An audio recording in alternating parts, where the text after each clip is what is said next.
batter for the Chiefs, third base, number 27, Nick Shale.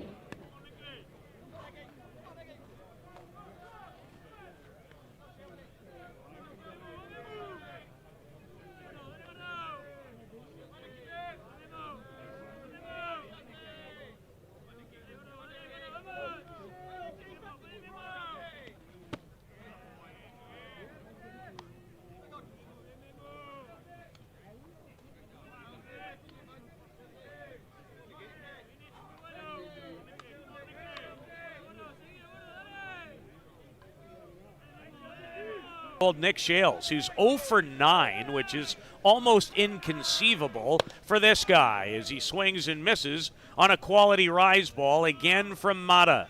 Well, Mata opened him up with the change and then came right back with the hard rise ball in the outside corner.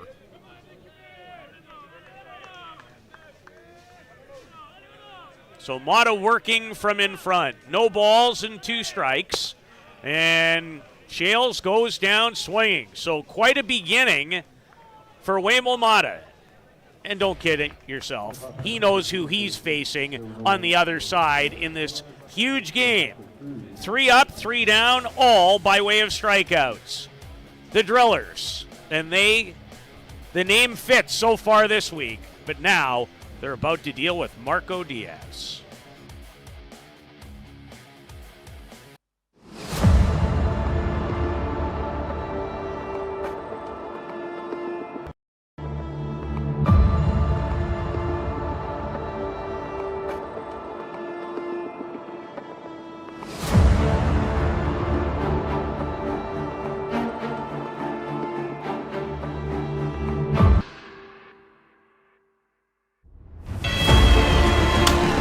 Well hit, deep right field, it's curving. This one, well hit to deep right field this time, and that one is gone.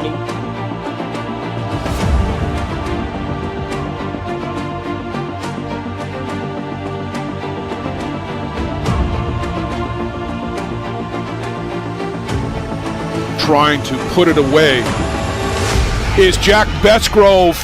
The New York Gremlins are world champions. Congratulations, gentlemen.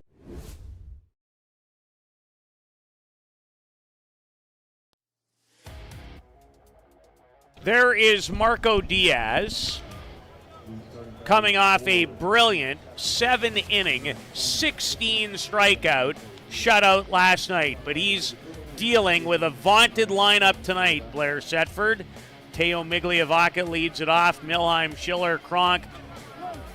One of the best players at home plate is Jordan Solorio, who has already homered 4 different times. Matroni will catch Diaz, and there's a quick peek at the Hill United Chiefs defense that will continue to feature for you. And Migliavaca wastes no time. It is gone. First pitch of the game. Boy, do you think he was looking for that pitch? Jumped all over it. Teo Migliavaca, the 27-year-old from Argentina, greets Marco Diaz with a line shot home run to center field. And here's another look at the swing, as compact as you'll find. The Drillers' 36th run. They came into this game with a collective .475 batting average. That's Migliavaca's 7th hit in 10 at-bats, his 2nd home run, and 2nd run batted in. There are some absolutely ridiculous numbers that some of these guys are putting up and continue to put up. Well, after a red-hot start, Blaine Milheim has actually cooled off, the 28-year-old from Homer, Michigan. 5 for 10, doubled twice, homered, 4 runs batted in. It was a tough night last night for Blaine, 0 for 4 despite the team success. A bouncer, Villavazzo with a gem of a play. Over at second base, terrific defensive effort by Lenny Viavazzo. Look how far he has to go to get this ball. He's behind the bag practically when he gets this ball. Quite a start. And give Tony Gonzalez credit, too, digging that out, knowing that Blaine Milheim is bearing down on him. So one away for Cam Schiller. Like Milheim, another United States national team member, the 35-year-old from Prescott, Arizona. He's 5 for 11 at Softball City. He's doubled, homered, and driven in 5. He was 2 for 4 in the 8-2 triumph last night as he flies out to Quentin Bruce in his first year with the Hill United Chiefs after back-to-back all-world performances for the Bear Creek Express. And there are 2 away after Diaz was greeted with the Migliavaca line shot home run on his first pitch. Remember, he didn't give up a run last night in the 5-0 triumph and struck out 16 as he faces Marshall Cronk, and the changeup finds the strike zone. And the Drillers have to feel awfully good about the way they've started with all 3 batters, because last night this gentleman was flat out overpowering. He was too much for the JB Bombers.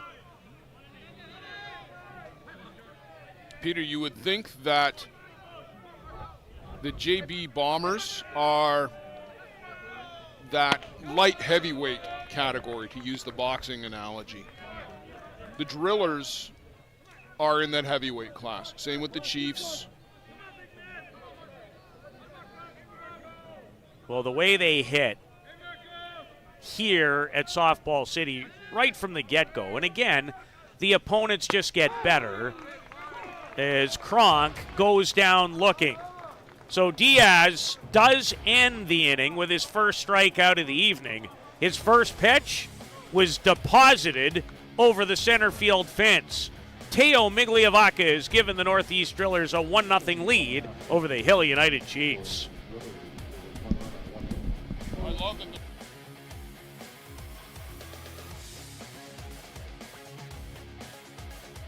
How confident are you in your organization's security posture? If your answer isn't 100%, you're not alone. Most organizations aren't doing enough to protect their data, and they know it. With Armitage Technology, you can stop worrying about IT security issues so you can focus on moving your business forward. Our experienced staff monitor and maintain your IT infrastructure to keep your business running. Visit us at armitagetech.com and make your technology work for your business. HRD Bat Co. owners Nick Shales and Trevor Oakes want to bring the best quality bats to baseball players all over the world. Our pro-grade wood combined with our finish process makes them some of the hardest bats with the biggest pop in the game. Customization is our specialty. We offer a variety of handcrafted models and unlimited design.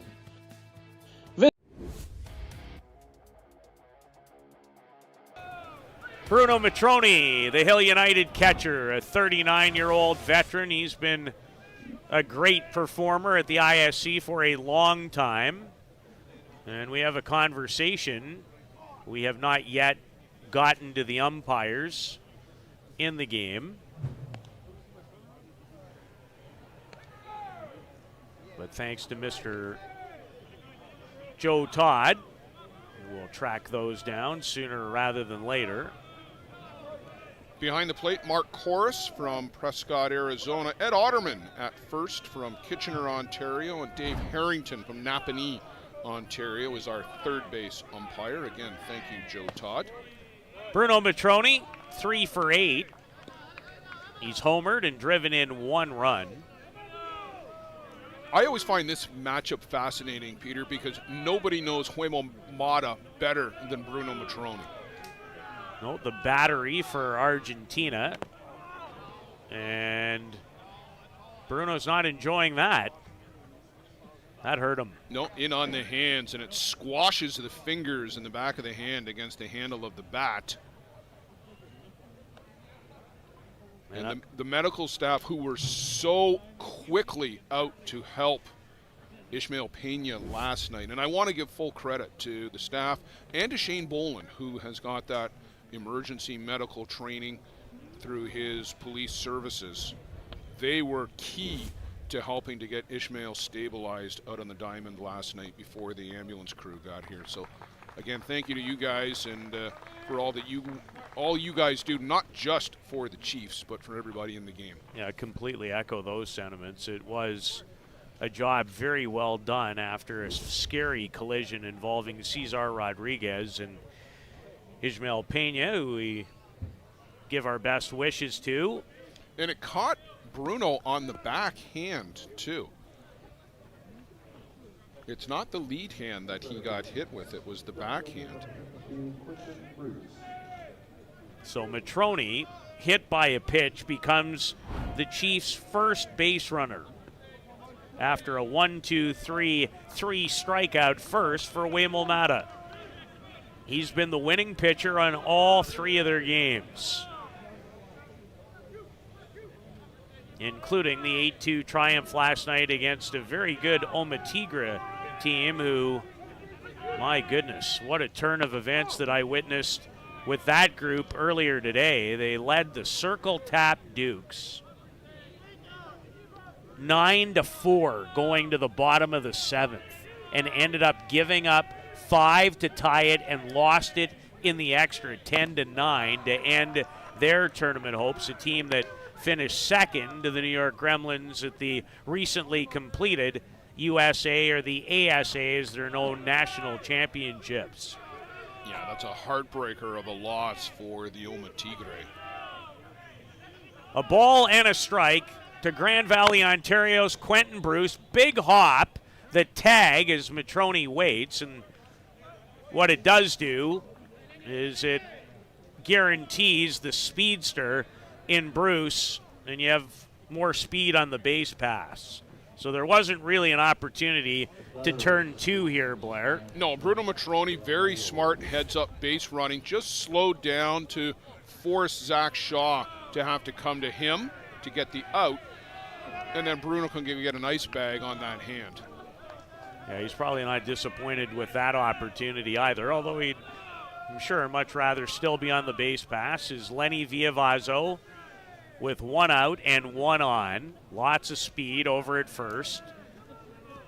Villavazzo, 26 years of age, 2 for 5 so far in the event with a home run, a run batted in. He scored 4 runs. His home run came in a game against the Seattle Dirt Dogs. Every tournament needs a dirt dog. I heard you say that the other day. Was I wrong? You were not. You were bang on. There's always a few of them to be had, I might add, depending on your definition. As Mata works inside but misses to Villavazzo. A 2-time All-World player in 2019. In 2022, he was a second-team All-World in 2023. This guy's an excellent performer. They hope he gets red hot right about now. On the move is Bruce. What a throw. Juan Zara throws an absolute strike to get Quentin Bruce thrown out at second. That ball was never more than 3 feet off the ground the entire way, and he just slides right into it. Perfectly placed. Great job by Cam Schiller to make sure he hangs on to the ball. So Hill United, led by head coach Jeff Ellsworth, aggressive early, trying to get a runner in scoring position, as now Villavazzo ends up on base with a walk. 2 away after the great throw from Juan Zara. One of the best in the business behind home plate, the longtime Argentine national team catcher. I like the aggressiveness, and Jeff Ellsworth is aggressive. That just felt a little forced in that spot. You've got some really good hitters in Villavazzo and Gonzalez, who's been hitting the ball very well here this week. Nobody more impactful in the 5-0 victory last night than the gentleman at home plate, the 35-year-old from Mexico, Tony Gonzalez, who doubled, homered, and drove in 4 of their 5 runs. And even the one time Blair he made an out, he had nothing but great swings. As he was locked in, he's 4 for 8 overall, with a couple of doubles now, that home run, and 6 runs batted in. He was a 2-time all-world player at this event in 21 and 22. And the drop ball from Mata tells Gonzalez to take a seat. Waymo has 4 strikeouts, and the Drillers enjoy a 1-0 early advantage in a game that will decide who will join the New York Gremlins in tomorrow evening's Winners Bracket Final.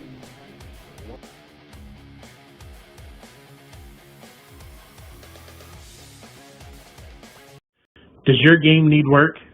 Want to get better every game? Every at-bat? You need Lumberjack Sports, focusing on exceptional quality and providing players with reliable, long-lasting product. Lumberjack Sports brings you in-game equipment and off-field workout gear designed and tested by top fastball player Nick Shales. Hard work, strength, and all-around commitment to getting the job done and done right is the motto for Lumberjack Sports. Learn from the best. Play like the best. Check out lumberjacksports.ca. Teo Migliavacca's solo home run on the first pitch that Marco Diaz delivered is the reason for the 1-0 Northeast Drillers lead. And here's a guy who's been drilling them out of the yard on a regular basis. 22-year-old youngster from Mexico, Jordan Solorio. He's on some roll. 2 last night, and both of them were big. He has 4 in the tournament. 7 runs batted in. He's 6 for 9. And 3 for 4 with 2 home runs and 4 runs batted in. By far and away the most dominant player in the win over the Tigra. Hard hit, knocked down by Villavazo, and he still managed to get him. And Solorio runs with the best of them. Well, Lenny Villavazo knocked that down into the absolute most advantageous spot that he could. I don't know if it was good luck or good planning, but you just see it on the replay. He knocked it down right into his feet so he could just bend over, pick it up barehanded, and fire it to first. Good recovery after the knockdown and a very strong throw to get Solorio. And now, Juan Zara, the 31-year-old from Argentina. He's 4 for 7. Who doesn't have at least 4 hits in this lineup this week? I think everybody does, other than Coach Ron Hackett and Brad Thompson. Ron might have a couple of hits, too. I know this. He's pushing all the right buttons this week. Well, Zara has 4 for 7 official attempts. He's homered, driven in 3. He was 1 for 3 in the game one night ago against the Oma Tigre. Coming off a first-team all-world performance in 2023 in Denmark, Wisconsin, where he was 8 for 16. Diaz, and that one registered at 79 on the speed radar. Well, the previous one was 61, the changeup that he opened Zara with.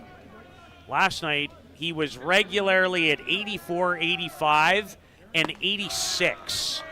There's 82 and a drop and a gem for his second strikeout. I'm not sure why, Blair, but even tonight from this vantage point, it doesn't look quite the way it did. And that might be time of day, hard to tell. But the gun, at least, which has not changed position since yesterday, that one, we know why it registered. But in saying that, that's a great starting pitch to Blake Underwood.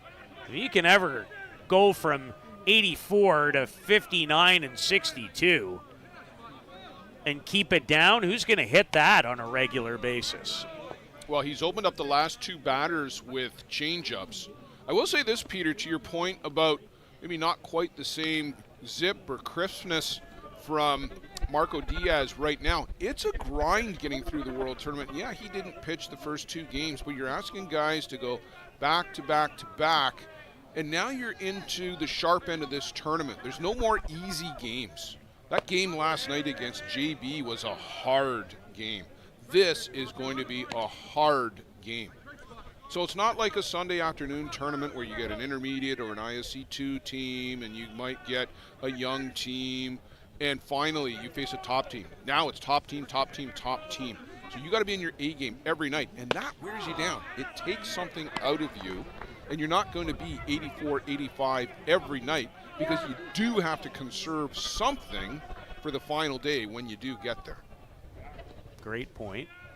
Blake Underwood had his best night of the event last night. He was 3 for 3 with a home run, and he might have another one, and he does.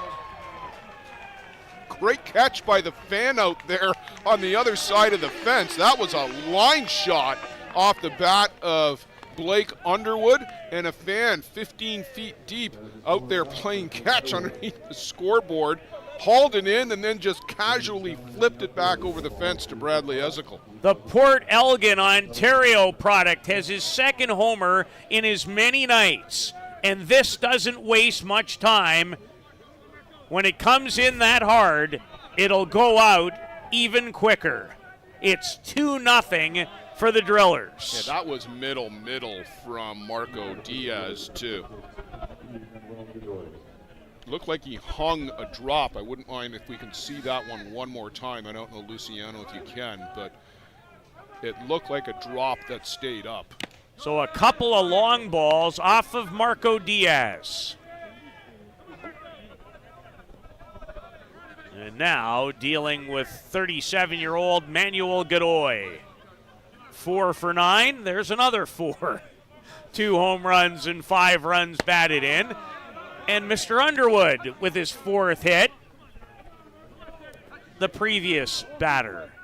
These guys right now, maybe not quite to the Gremlins' prowess, but not far from, Blair. This will be an out via Vazo off the end of the bat to end the inning. Migliavaca, straightaway center in the first. Underwood with more of the same in the second. In a game to decide the second team in the winner's bracket final tomorrow, it's the Drillers in front by a pair.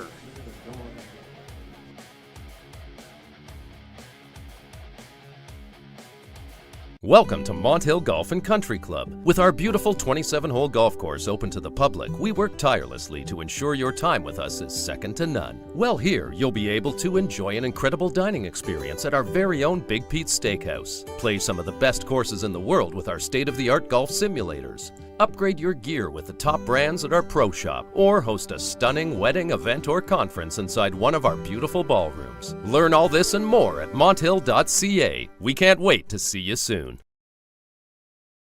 For the best Bear Tent banter on the airwaves, listen to Dust Up with Hilly and Lolly.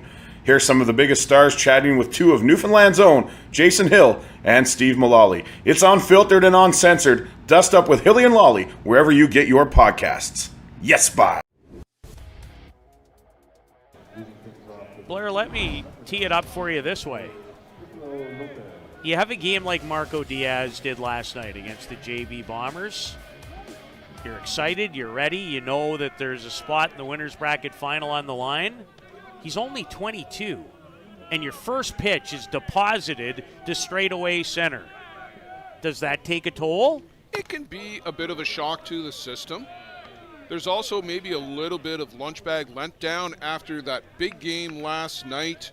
You get all hyped up, the team has a great game, and you come back out here and yeah, you don't expect Teo Migliavaca to bang one out like that. So does it set him off his game? I don't think so, because he's got that special top athlete confidence that the guys at the top of the shop always do. Pipo Lopez, the batter, to face Mata, who has yet to give up a Hill United Chief hit, and he has 4 strikeouts. And it always helps when you're in the circle, when your offense is delivering the way his is. That doesn't hurt the confidence to take to 46 feet away from home plate.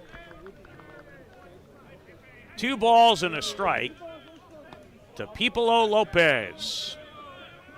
He's 31 years of age and 1 for 5 in the event. That hit came in the 5-0 victory last night over the Oma Tigre. Change up and a beauty. It's world class when he's throwing it the way he can.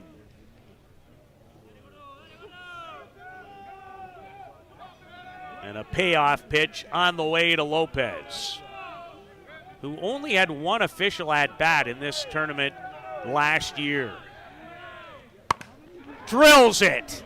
Fair ball down the right field line, and Lopez, who hit it pretty well last night, on his way to third. He falls. Oh my. And is fortunate that the throw-in was way offline, or he was DOA. Instead, that's the oddest looking, what should have been stand-up triple you'll ever see. Well, he blew a tire 10 feet from the bag. You'll see it here as he comes around second. He is hell-bent for leather and blows a tire right there and leaves a big dent in Mother Earth. And a face plant to boot. Hope he's okay. I was afraid when he couldn't get back up that he had really blown something in the knee or an ankle, but he scrambled eventually to third base, and he's up on his feet, and I'm sure he'll take a ribbing should he come in to score. Well, if social media is in full play, you might see that in a lot of different places, and not just on Facebook. I'm sure that just got clipped multiple times. Somebody would be interested in that clip, much to the chagrin of Pipo Lopez, who delivers a triple, and it's the first Chiefs hit. Is Alan Pecker from Argentina, has been hobbled a lot of the year, and yet to find his stroke, Blair, at Softball City. He had a pretty good USA National, but he's just really restarting his season. Yeah, he's 0 for 6 here. He was hurt in literally the first weekend of the summer season in Mitchell. There was a collision in a game. He was coming in, the infielder was going out, and he got a knee into the thigh, not dissimilar to the way that the collision last night, although that one was into the rib area, but it took him out of action for 2 months. But you're right, he was a first-team All-Star at the U.S. Nationals, the ASAs, that ended the weekend prior to the Saturday start of this tournament. But he hasn't, as of yet, been able to find the stroke in Surrey. But there's time. Right now would be a good place to start. But he won't, as he goes down with a bit of a half swing for out number 1. And the 5th strikeout of the evening for Waymel Mata. And I don't know if I'm speculating too early, but does this not feel like a key opportunity for Hill United? I know it's early in the game, but maybe too early to put it that way. Well, you certainly never want to waste a leadoff triple, particularly one at the bottom of your order, and then you come back to the top of your shop. But Waymel Mata really looks dialed in to me tonight, Peter, more so than at any time this year. We saw a little bit of this at times, for sure, in Prince Albert at the WBSC Group B event where he was a key reason why Argentina finished first and punched their ticket back to Prince Albert for next summer's World Cup. He hasn't been the dominating guy that he was in 19, and then that carried over into 2022 in particular. And more so at the ISC in 2022 than was the case in New Zealand. Absolutely. Absolutely. That just tailed off for him in New Zealand.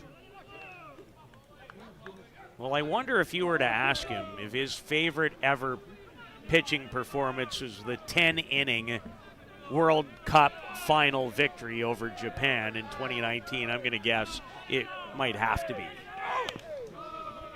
But maybe not. So I think there's three things for Huemo Mata that would occupy top shelf in his trophy and be up to him as for the particular order. But that win in Prague, the win in Peru at the Pan Am Games, which I remember reading was their huge goal. It's a multi-sport event. It was in South America. They wanted to win that, and they did. But then that ISC championship in 2022, he was dominant. He most certainly was. And you're right, he has looked good in quite a battle with Shane Boland. And this gets a bite of our home plate umpire. It's Eric Corus. Mark Corus, rather. Sorry. Hope Mark's okay. There's Shane Boland on the scene again. A little bit of a different scenario, but have to chuckle a little bit. And Shane immediately raced out for that collision that happened in their win last night over the JB Bombers to put them in this position. The final four in the winner's bracket.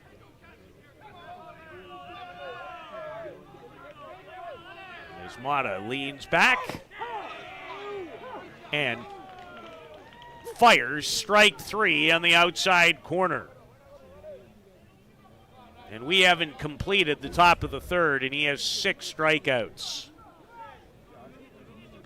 And Shane Boland with a bit of a question mark as he makes his way to the dugout. He struck out a couple of times.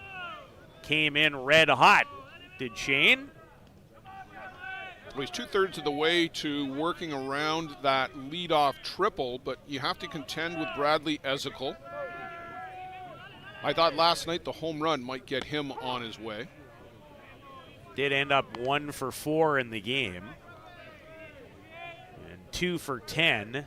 Now 2 for 11 after striking out versus Huemo Mata here tonight. A date with the New York Gremlins in the winner's bracket final on the line for these two teams. That game slated for 6 o'clock tomorrow night. And Mata had a little extra. At least the grunt told you that. There's a direct correlation between the volume and the velocity for Huemo Mata.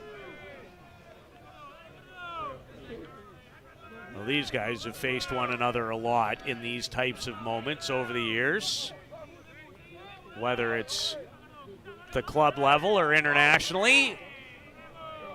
And Mata pours that one in at nearly 80.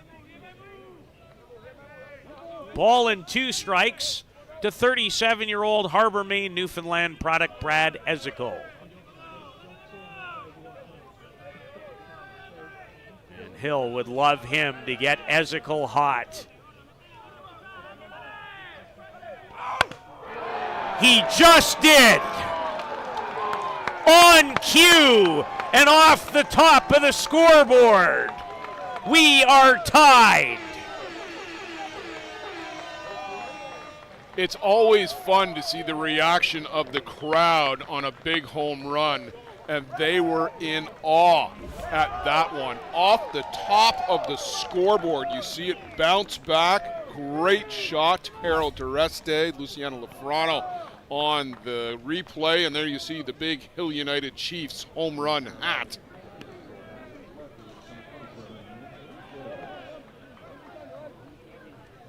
He just has always had the ability to do things like that in key moments. his second homer in as many nights, and he's tied the game at 2. And listen to the difference in volume now out of the Chiefs dugout. Game on, boys and girls, ladies and gentlemen.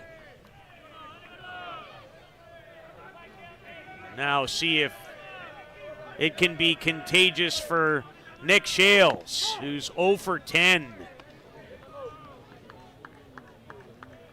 And how does Waymo Mata respond?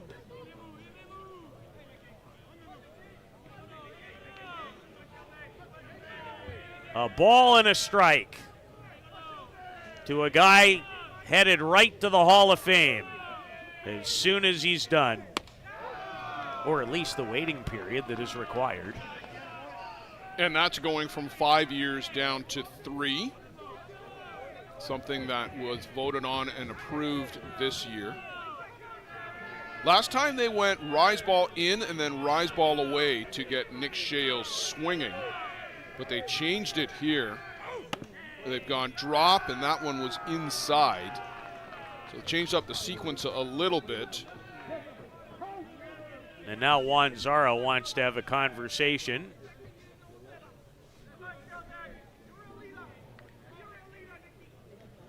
It's pretty good when you're Argentina and you have 39-year-old Matroni and 31-year-old Zara. Matroni has basically handed the reins over to Zara. He's announced that he has stepped down from the national team. And what a tour of duty he did with Argentina. Including that World Championship in 2019, and Nick Shales with a walk as he makes his way to first base. Brad Ezekiel has tied the game with a shot off the scoreboard in center here in the top of the third. The aforementioned Matroni, who was hit on the hand by Waymo Mata, his first time up tonight.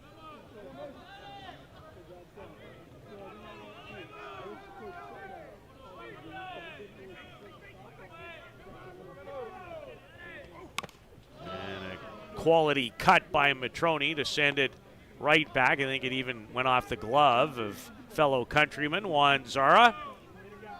The camera cleaner.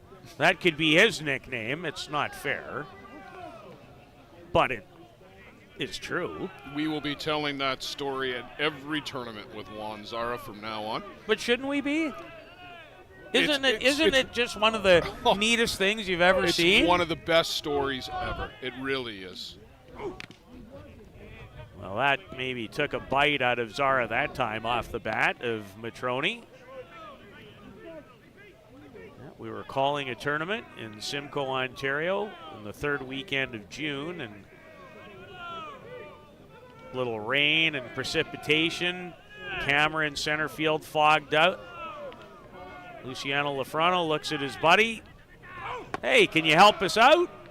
Out of row 3. Do. All the way around.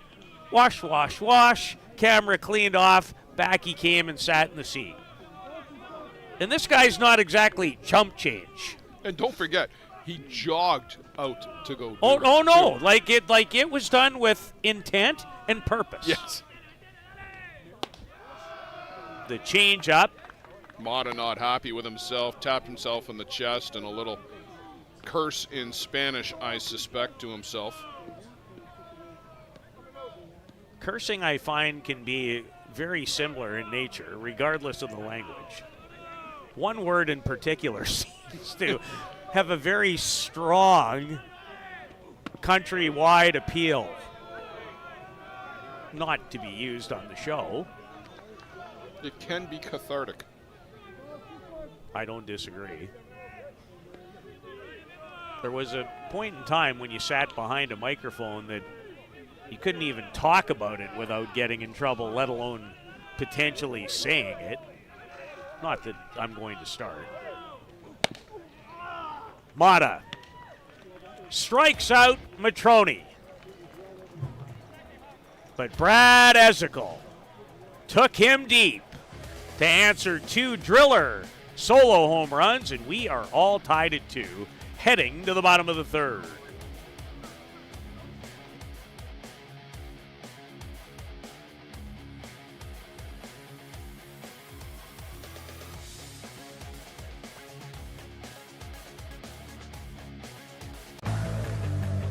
Let's talk about a local one-stop shop. Live Well for Life is just that, a fitness, nutrition, and therapy facility all under one roof. Located at 3878 Wellington Street in Mitchell, Ontario, you can get so much done in just one visit. A full complement of staff on hand include chiropractic, massage, and personal training to get you back to your healthy self.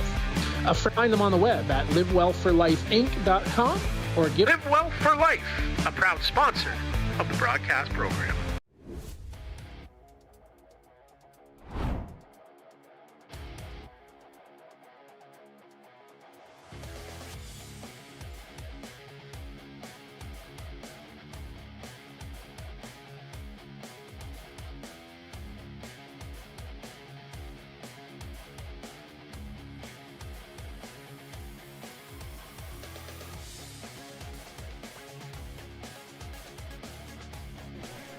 Three homers already in this game, a 2-run blast off the scoreboard, the most recent off the bat of Hill United center fielder Brad Ezekiel to tie the game at 2.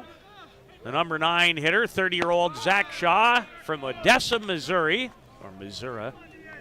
He's an assistant softball coach at Mississippi State. Played last year with the Kegel Black Knights. There's a few gentlemen now very much involved in coaching in the NCAA ranks. It's really spreading, and the influence, I think, it's noticeable. Well, Michael White, probably the number 1 example, the head coach at the University of Texas, but you know, you chatted with Rob Schweier. Rob Schweier, who's at UCLA. Sean Rychik was at the University of Boston and then North Carolina for a number of years. He stepped back. Is Brad Kilpatrick at a school Brad somewhere? Kilpatrick was down at Florida, the Gators. Now, he just took a job at the University of Washington, so that's why he's not on Team USA for this fall qualifier, because he's starting a new gig there. Travis Wilson, ISC Hall of Famer, is at Florida State. Yes. And there are many, many others. Huemo Mata is at Virginia Tech, one of the two. And it's a lot of pitchers, I find. Yeah, Jeremy Manley is in Shaw, some discomfort here. Yeah, he's limping around after a plant that didn't quite work out so well. Now, Zach Shaw is trying to stretch something out. He's not a pitcher. That right calf, right Achilles, trying to stretch that out. He's 1 for 6 with a run batted in. 0 for 3 last night in the win over the Oma Tigre. Jeremy Manley, who got to think is going to be coming up for the ISC Hall of Fame at some point soon. He's at a university in the Illinois area somewhere. And Marco Diaz walks Zach Shaw to begin the bottom of the third, and I utter this quite a bit, as it looks like we've lost our scoreboard in center field. The lights are all out. Fortunately, the rest of the lights in the ballpark still seem to be on. No, it's back on. Somebody plugged it back in. Just have to change the count. It's no longer 3-2, and boy, did this guy start the game with a bang. First pitch out of the park from Migliavacca. This time, Marco Diaz, I think, made sure that the first offering in this at-bat wasn't going to go straight out of here to center field. He wasn't going to get anything to hit on that first pitch, absolutely. Diaz just doesn't quite look to me like he did one night ago. And the speed gun would suggest that I might not be far off base. Yeah, I saw him top 84 once. That was in the bat against Godoy, but hasn't really been close since. Well, humps that one up. He gets to 82.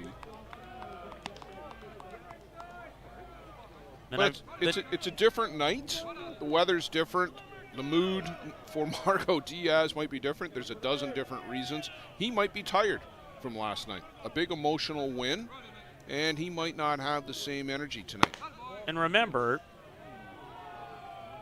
they were so juiced, and so was he, to face Pimentel, and certainly what we were billing is maybe a pitching matchup of the two hardest throwers. And believe me, they watched the game against Fargo the night before.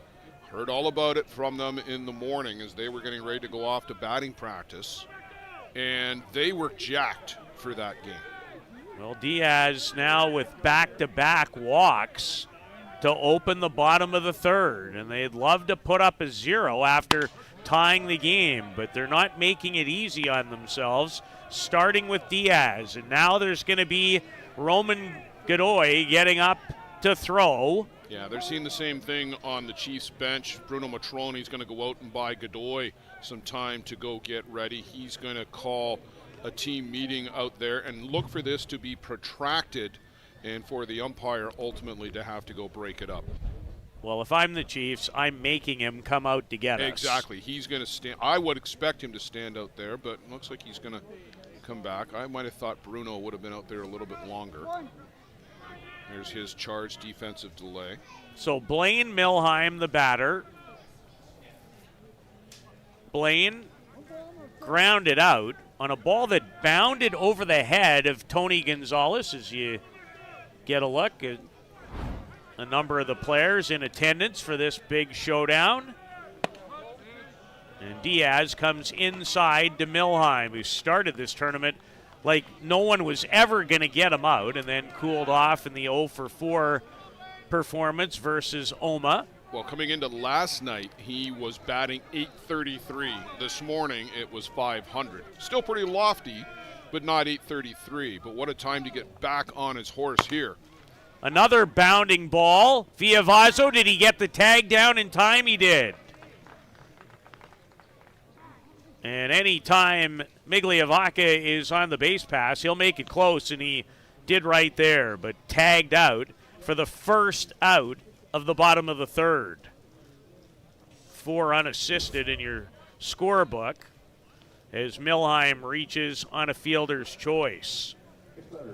And runners at the corners with 1 away for Team USA veteran Cameron Schiller, the shortstop, as Matroni reaches out. Yeah, Diaz control is wandering a bit here, and this is the knock on Diaz, is that occasionally it just deserts him, and he'll give up a couple of walks, he might hit a guy. He needs to recover the ship pretty quickly.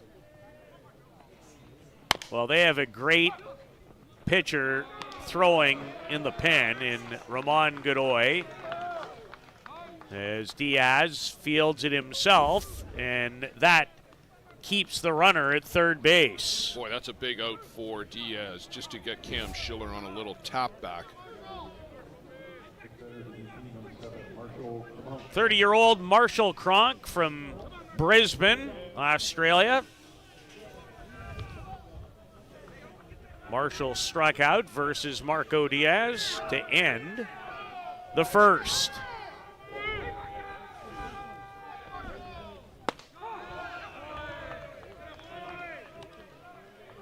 And Blair, this was a gentleman, if I'm not mistaken, going back to 2022, that was almost impossible to get out. Oh, 2022 was the year of Marshall Cronk. MVP here at the ISC World Tournament, carried that into the World Cup, the MVP there as well. That might be the best 2 pitches that Diaz has thrown. Good velocity and terrific down movement. 86. Could tell. I didn't even see it. You could tell. There's the guy that I watched last night. The last 3 pitches in particular. He found something. Don't always understand where it goes or where it comes from, but he found it. And it remains a 2-2 tie through 3.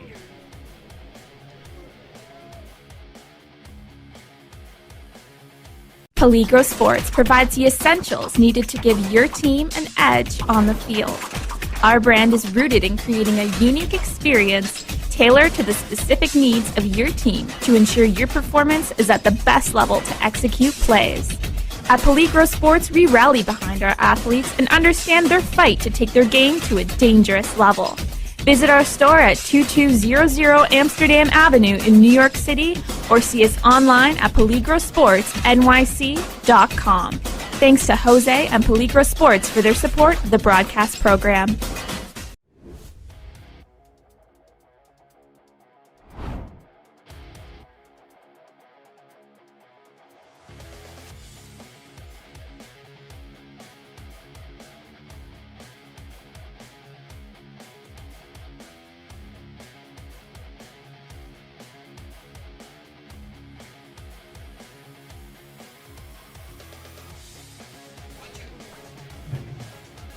Two tie. Marco Diaz out of some trouble in the bottom of the third as he puts up the first 0 of the game against the Northeast Drillers. Migliavaca has homered in the game. Brad Ezekiel tied it with a 2-run homer in the top of the third. And Peter, watching the losers bracket game, Circle Tap Dukes and JB, it's 2-1 for the Dukes in the bottom of the fourth. Devin McCullough on a relief of Matthew Beckett. Beckett did a nice job late in the almost unbelievable come-from-behind win earlier today when they trailed 9-4 against the Oma Tigre, scored 5 in the bottom of the 7th and won it in the extra. Justin Laskowski tied it with a bounce base hit with 2 strikes and 2 outs in the bottom of the 7th. You just saw Huemo Mata doing some landscaping there, and here's why. Lost his footing.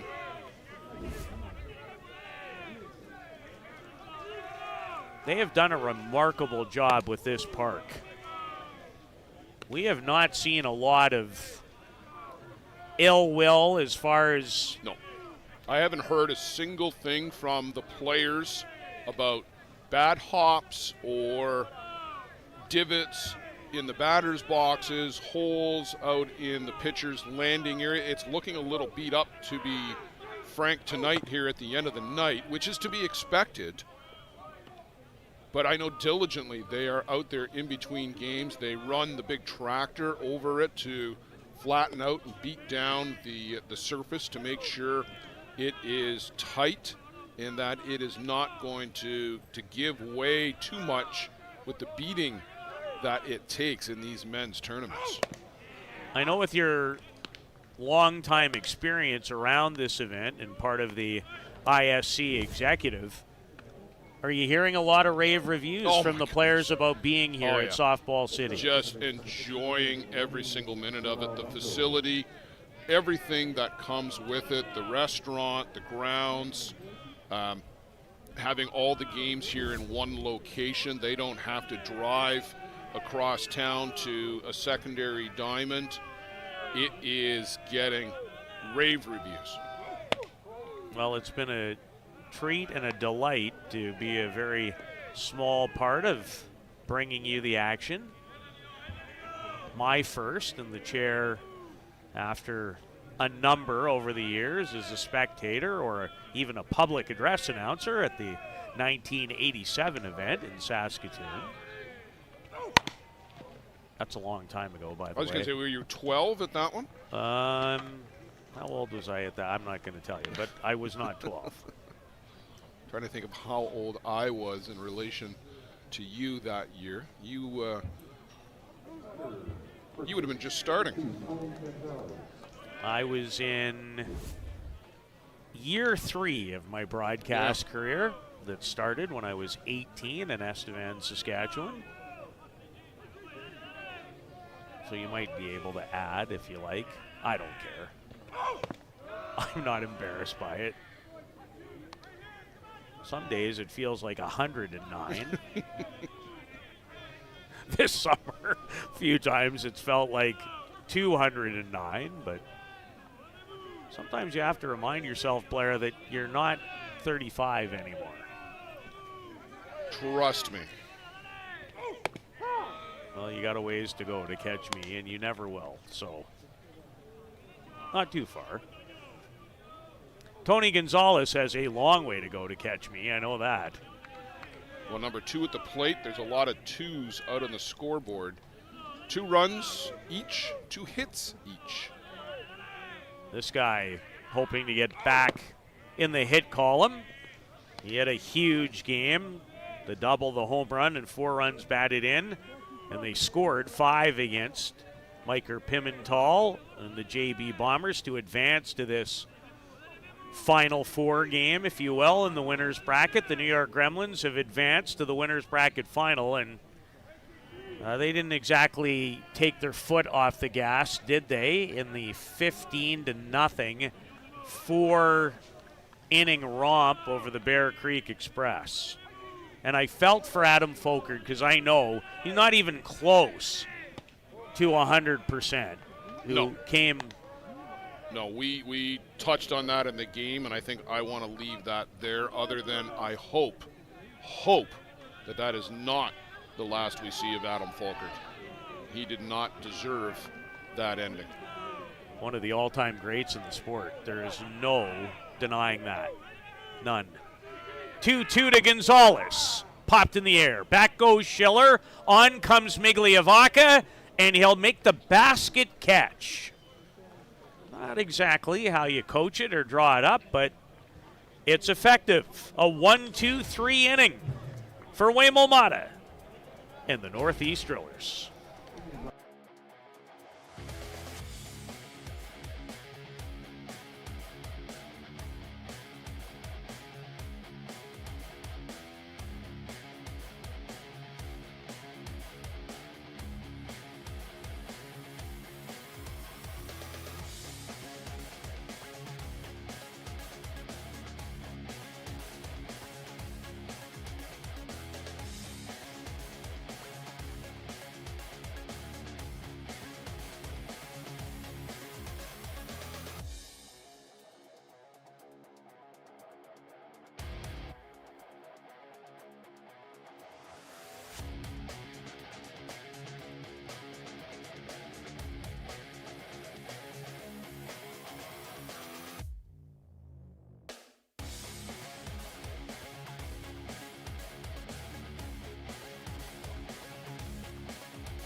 Left fielder Jordan Solorio.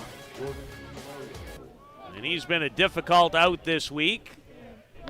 He did make one. Pretty hard hit ball knocked down by Lenny Villavazzo his first time up. And Villavazzo able to recover quickly and throw a rope over to Tony Gonzalez for the out. He's 22 years old, Solorio. What a bright future this youngster from Mexico has in the game. Does anyone else have 4 home runs in this tournament? Oh boy, now you're going to make me go check, but there's some contenders for that for sure. I don't think anybody else has 4. Malor-Zook picked up 2 today. I'm not sure what he had coming in. Again, I did lose track.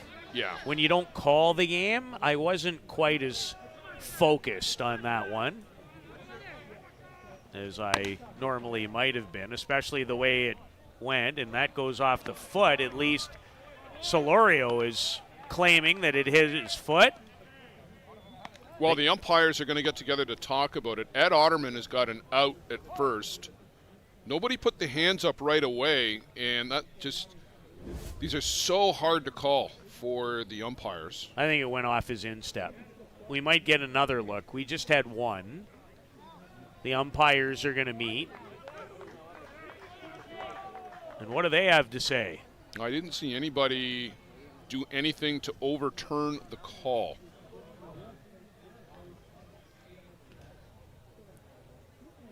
Well, that does absolutely hit the shoe. You can see the lace flip over. Well, the umpires aren't buying, and that's it's almost virtually impossible for them to see it. Without what we have the access to, you can't. You just, unless you actually hear it back there, you can't tell. And so a tough break, it would appear, for Solorio, who grounds out 5-3, and there's one away in the bottom of the fourth for Juan Zara. Juan struck out versus Marco Diaz, who late in the third seemed to find something extra. And he pours that one, a drop that misses outside. He's just 22. Bez Grove is 20. He's 22. These two could be going at it for the next 15 years. That's a marvelous change of pace. That Zara was way out in front, and who could blame him? You go from 84 to 59? Yeah, that's almost unfair that at this tender age, he's got that advanced changeup already. A lot of guys don't learn that pitch till they're 30. If he can continue to throw that on a more regular basis, he'll be almost next to impossible to hit. And it's not very easy as it is. A ball and 2 strikes to the 31-year-old from Argentina, Juan Zara.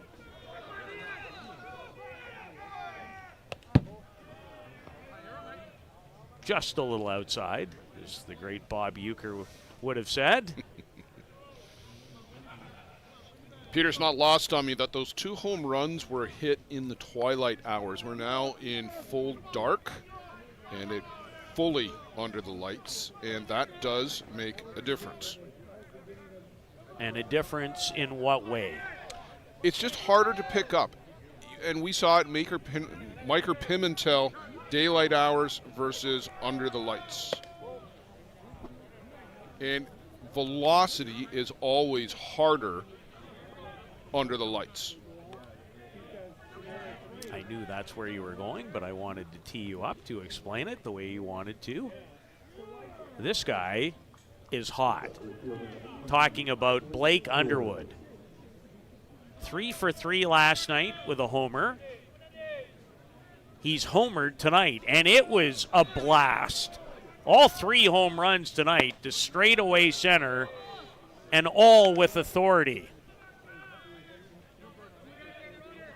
Bradley Ezekiel, hugely impressive, though, off the top of that scoreboard. And that scoreboard is set back, has to be 40 feet from the game fence.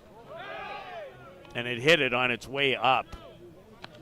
Well, and it's, what do you figure, 25 feet in the air?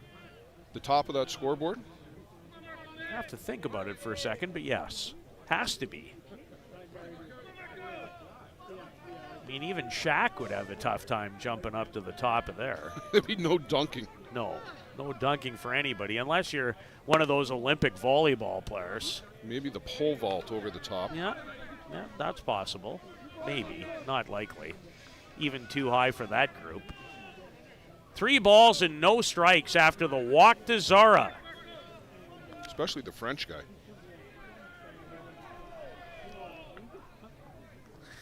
Well, that's another story for another day. And I wouldn't touch that with a 10-foot pole. Back-to-back walks. It's late, folks. It is late. And by the way, thank you for planting that vision right between my eyes. Jeff Ellsworth out for discussion with Marco Diaz, and this is where he reared back, Peter, an inning ago, seemed to find that extra bit of gas. But again, the attention wandering, losing the control here in the fourth. there was a pitching line for Marco Diaz. I think it was the Las Vegas tournament, stand to be corrected on it, but it was 18, 19 strikeouts, but 11 walks. Well, he has 4 walks now in the game, according to my scorebook, which is becoming more difficult to read, I might add, without a light of our own up here in what's a fabulous vantage point to call a ball game, which just fits with the rest of the facility, to be frank. I want to thank Dave Hunter of the local committee for these great chairs, which I think he actually purchased himself to make sure that we had them. The high chairs. The higher chairs. We did not have those, at least I did not, when I called the Canada Cup Women's International Tournament here in early July. I thought we had the high chairs last fall. We did have higher chairs at the Canadian Championship, but they were not here for that event.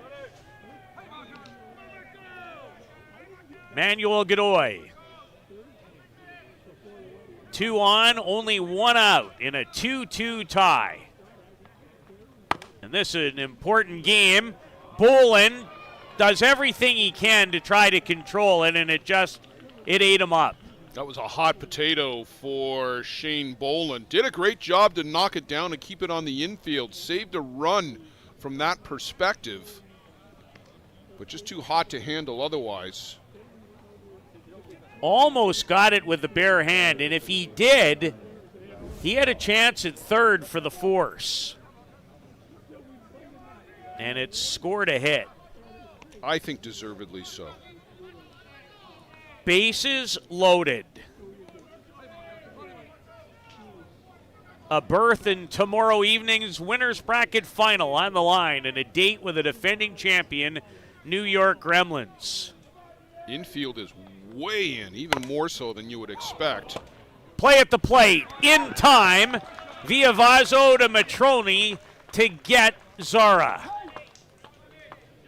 Interesting choice with the long-distance underhand toss here from Viavazo. Watch. Not by much. Well, you're not going to get a ton on it that way, but he was in close enough. You made great mention, Blair, of how tight they were defensively for the batter shot. So they make the force at home plate. And now Migliavaca, who opened the game with a solo blast on Marco Diaz's first pitch. He walked his last time. You don't have to be Wolf Blitzer from the Situation Room to suggest this is a critical moment. Manuel Godoy peering around the shoulder of Marco Diaz, trying to give any hint he can for Teo. Well, Teo didn't need any hints when he came to home plate in the bottom of the first. No, but that's a good hard pitch on the inside corner. Brushed him back a little bit, but still got the call. In his first pitch of the walk, he went the other way. He went way outside on pitch number 1.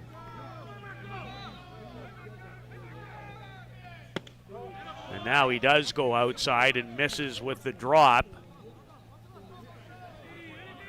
So here's the advantage of being Teo Migliavaca, too. Because he can slap, the infield has to be in. There's 2 out, but both Shane Boland and Lenny Viavazo are on the baseline. They're not back. Lenny Viavazo normally plays 10 feet back from there. Would they not be a little farther back for this guy in other situations? They would be in other situations, I think. But there's 2 out now. I know there's 2 out, but they're in because he can drop down a bunt and beat it out. They've got to be in if he drops that bunt down. And this is the advantage for Teo Migliavaca. It's interesting for me. I'll just leave it at that. Needless to say, it makes all the sense in the world on the last situation. And I've seen scenarios, even in Prince Albert, facing a guy by the name of Gian Shilacomo. They defend him this way all the time. Yeah. But, yeah. I mean, this guy can do it so many different ways. So can Marco Diaz. You don't have to worry about it when he does that. 88. Found another gear. 88. Holy Dinah. That's dialing it up to end the bases loaded threat. File that one in the memory bank as this game goes along.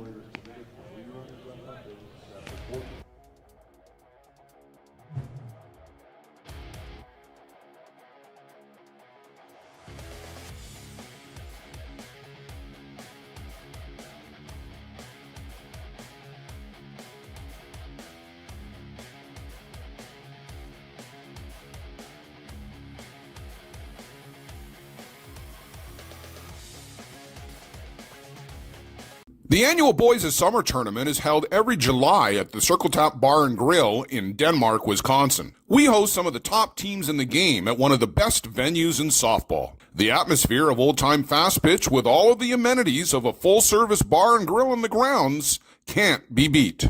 Reduced-rate hotels about 10 minutes from the park are available in Green Bay. To bring your team to the annual Boys of Summer tournament next July, contact Dean Kane at deankane16@gmail.com. Thanks to Circle Tap for their support of the broadcast program.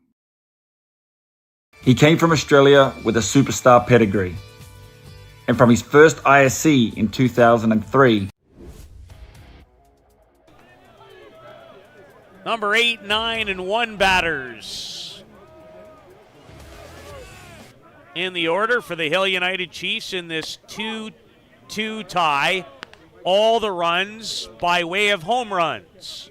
Migliavaca, Blake Underwood for the Drillers, Brad Ezekiel, a 2-run shot that tied it in the top of the third for the Hill United Chiefs. His second in as many nights.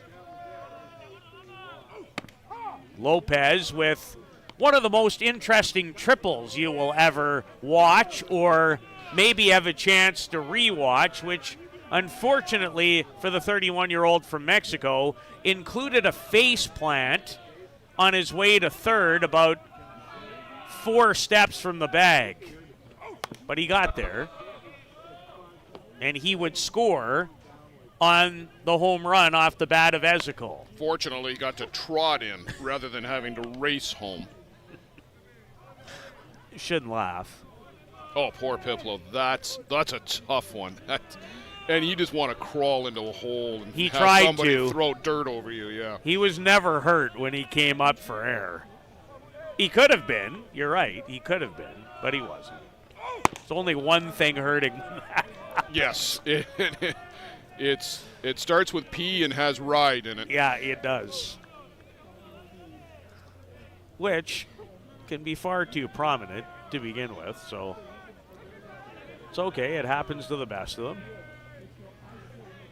But he might see it again. Ball and 2 strikes, and he hit a rope down the right field line before it happened. Let's not forget about that part of the equation, as he has hits now in back-to-back games. A gentleman that wouldn't necessarily have been penned in before the game, and the lineup card came out tonight. I think that's fair. Yeah, I'm a little surprised Josh McGovern has flip-flopped with Bruno Matroni in that DP spot, but there's why Lopez is in the lineup. Back it goes. Caught! Blake Underwood does his best Patrick Burns from earlier today and saves a home run. Who says you can't take away home runs without breakaway fences? Look at Blake Underwood. Reach just tall enough. Gorgeous. And how about the camera work, too, by Carol D'Areste to capture that moment? Spectacular. She is awesome. We're so lucky to have her. as I like to say, some kind of catch by Blake Underwood, who has homered 2 tonight. Well, we may have been let down in the first game of the night. We're not in game 2. No, what a treat for the fans here who have stuck around and persevered for this one. A little bit lighter than what we had for the opening game tonight, but this one is a gem. 2-2. Lopez almost gave Hill their first lead of the evening. And now Alan Pecker. And Zara framed it there as long as he could in hopes of it becoming a strike. He's way ahead in the count. Mata's fallen behind. His control has been very good tonight, and he has 8 strikeouts. But upstairs and walks the right fielder of the Chiefs on 4 consecutive pitches.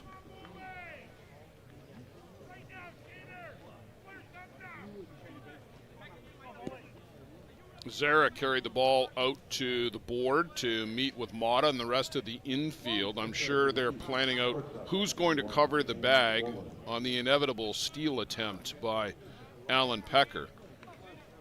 Gets a hug from his countryman, Manuel Godoy, over there.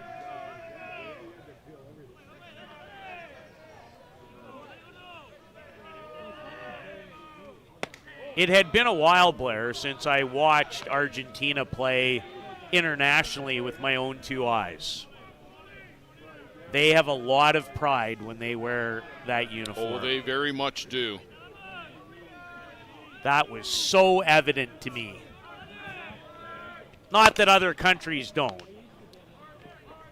The force out and a near wonderful turn by Zach Shaw. I was questioning in my mind why even throw it, but boy, they nearly got Shane Boland, who really does run well too. So Schiller climbs the ladder. That's good footwork. I bet he teaches that at Mississippi State, where he's an assistant softball coach. Nice little tap dance. And was moving away from the bag to get that much on the throw. Not easy. But Boland on base for the first time on the fielder's choice with 2 out to Ezekiel, who tied the game his last time in the batter's box and fooled on the high rise on pitch number 1 from Waymo Mata.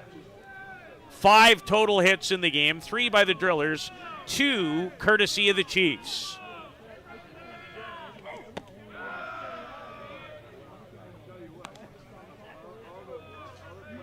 I always find that when Ezekiel comes to bat, and maybe it's just I'm cued a little bit towards it, always seems to be a little extra noise when he comes up in the Hill United dugout. Yeah, there's always a buzz with Bradley at the plate. Big expectations, and more often than not, he's delivered. Mata just delivered a whale of a changeup for strike 2. Ball and 2 strikes in a 2-2 5th inning tie. Waymo Mata has dialed up the verbal intensity as well. You don't find that all that often. Strike 3 looking. Rise in the top part of the strike zone. It remains 2-2 in this winner's bracket semifinal.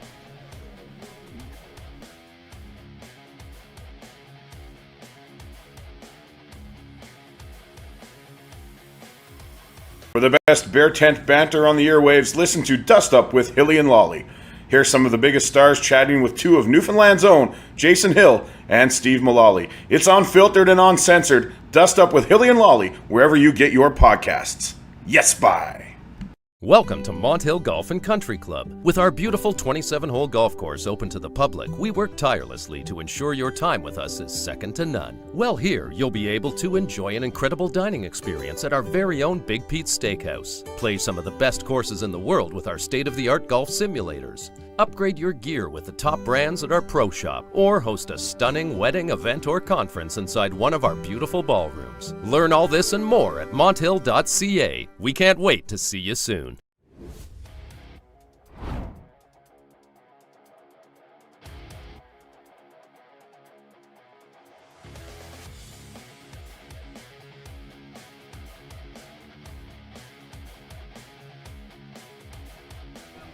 Playing Milheim, 0 for 2. Facing Marco Diaz, who might have thrown one of the hardest pitches I've ever seen in the sport. Well, 88. That's silly. We had Adam Falkert on the gun in 88 in 2010 in Midland. My unofficial understanding is that the hardest pitch ever recorded is 89 by Gene McWillie on multiple occasions. Now, of course, radar guns today are a lot more accurate than what they were in Gene's day in the mid to late 70s, and he could have been throwing 91, 92, 93. We'll never know. Well, he's the hardest thrower I've ever seen. And I might be a little biased. I grew up watching him in Saskatoon and watched him year after year after year. And let's put to rest the notion that Ty anybody... Stofflet in that neighborhood? No, Didn't they say at one time he was in the 100 range? Well, so here's what that was. That was 104 miles an hour was the equivalent of a major league fastball at 104, which is 85, 86. So Ty Stofflet, 35, 40 years ago, was throwing basically as hard as Marco Diaz is tonight. That's really impressive 40 years ago. It's equally impressive tonight. Not taking anything away from anybody, but nobody threw 105. Not Eddie Feiner, not Ty Stofflet, not anybody. No. So Milheim is in a bit of a slump by his standards. 0 for 3 on the night. He was 0 for 4 last night after having 5 hits in his first 6 at-bats to begin the tournament. So, Peter, just as we're tied at 2 here, tied at 2 between Circle Tap and JB, keeping an eye on that one, and everybody can follow along on Game Changer. And we've also got that one on the second ISC Fast Pitch YouTube channel as well. You can put that one picture in picture and catch both games. Bounding ball and no chance for Gonzalez or anyone else. No, Tony flexed and then just watched it go over his head, 10 feet over his head. You could almost see the dejection. Yes, exactly. As he leaned back and went, well, what am I going to do about that? Except nothing. A base hit for the United States national team shortstop, 35-year-old Cam Schiller, who's been a 5-time All-World performer at this event. And now Marshall Cronk. As the Drillers' hit count is at 4 off Diaz, who has 5 strikeouts, which pales in comparison to last night's 16, but this is a different hitting lineup that he's dealing with tonight. Yeah, it's a step up in weight class for sure. Take nothing away from the JB Bombers, who do have some great sticks in their own right.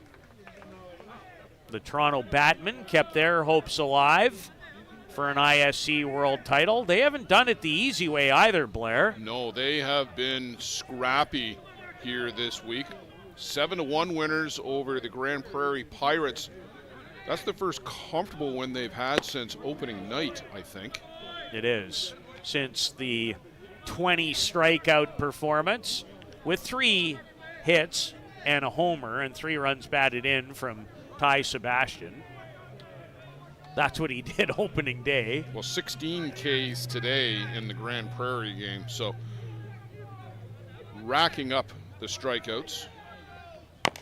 And I'm going to guess he'll throw to Morrow. Would have to think so.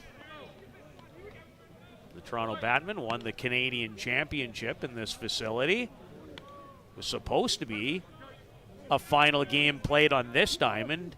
The rain that day had other ideas in the September long weekend. Started on this diamond. It sure did. Got about 5 batters in. And then the heavens erupted.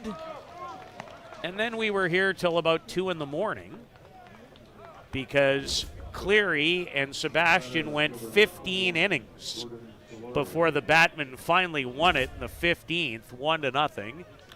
I think Joe said to me Ty was up to 113 pitches. I said, well, he's got about 90 to go to catch up to last year. Correct, Alex, for 200. Schiller for Solorio. That's towards the gap, but it'll be tracked down by Ezekiel, who got a great jump. That's the edge that Bradley Ezekiel brings to the defensive side of the game, is his first step. A lot of guys are frozen on line drives or even take a step back. Not Bradley. He was on the run from the crack of the bat. He supplied their 2 runs and supplied the last out of the 5th. We're in a dandy. A date with the Gremlins to the winner.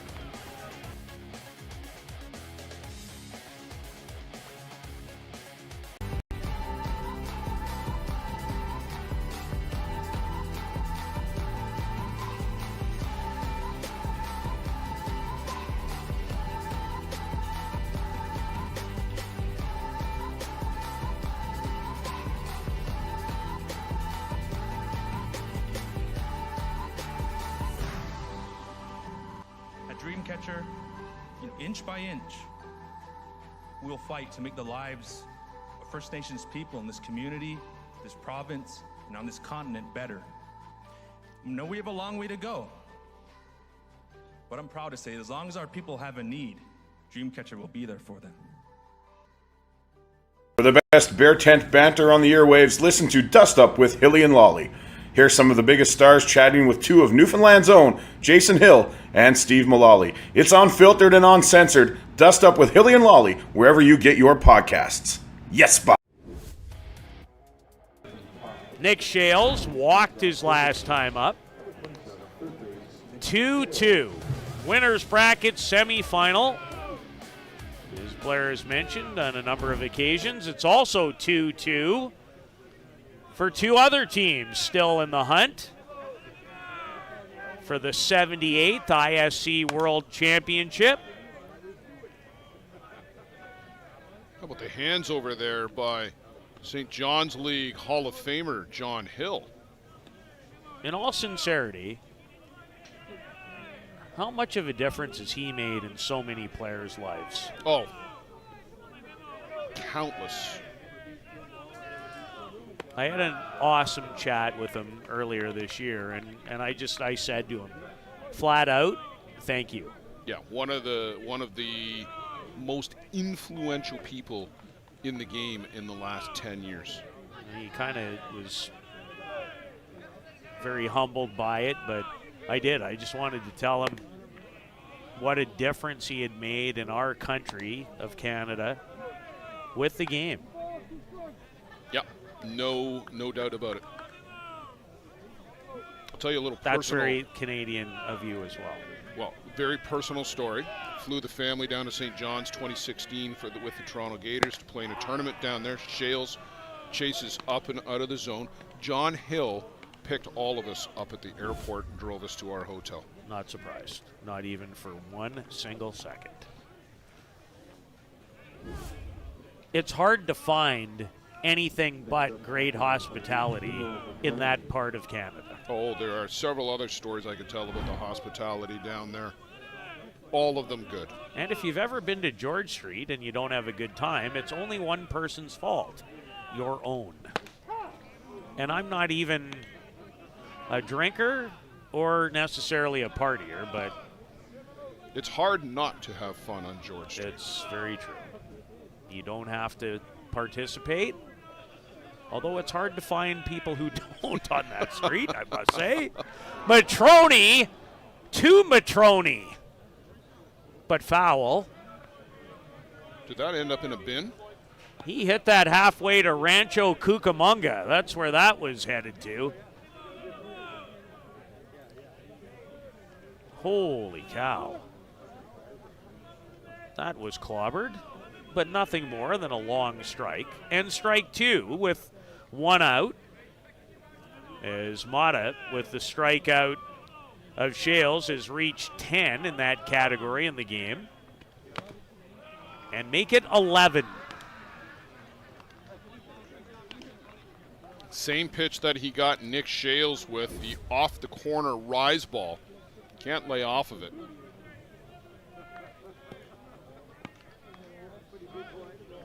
Seems to move away, too, on top of up and with tail. Well, a guy who used to throw a rise curve like that was Juan Podolicio to all right-handers. And I think that's a pitch that probably many of the Argentina pitchers have adopted over the years. Quentin Bruce, Grand Valley, Ontario. No batting gloves. Old school. Home of the Grand Valley Expos. Just want to work that one in. Quentin's hometown team.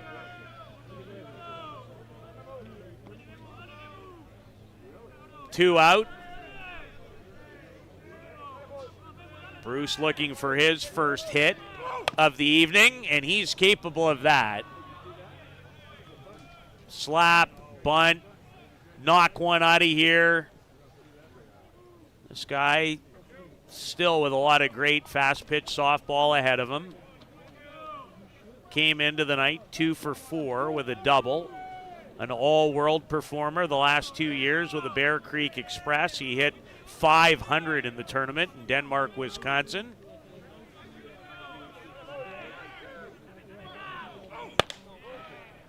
And did well not to pull the trigger on that pitch from Waymo Mata. Yeah, just above the letters or maybe at the letters, too high for Mark Corus. An unprecedented 2022 for Quentin no Bruce. Kidding. 11 hits at the World Championships for Canada. But all Canadian, all American, all tournament, all world here at ISC, and then all world at the WBSC. Never been done before. And what was he, 22 then? I think he's 26 no, or... he would have, well, 2022, he would have been 24. 24? Just out of the U23 program. Right. That's still not very old. Not at all. Not in softball terms, for sure. And you talk about the next gen, and we've been playing up a number of players here this week. Quentin Bruce, 2-3 years older than that bow wave, so he's right at the front of that next gen.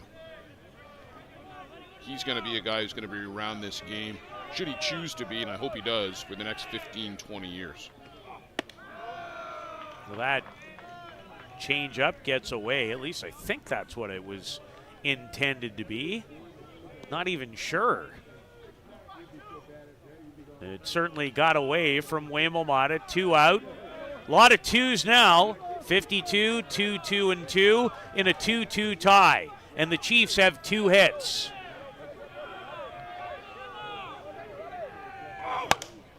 Do they have their third?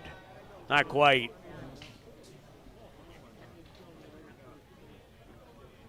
And the minute it left his bat, Blair Setford, Quentin had more than one base on his mind. Oh, no, he was going to be going for 2 there had that landed on the right side of the line for him.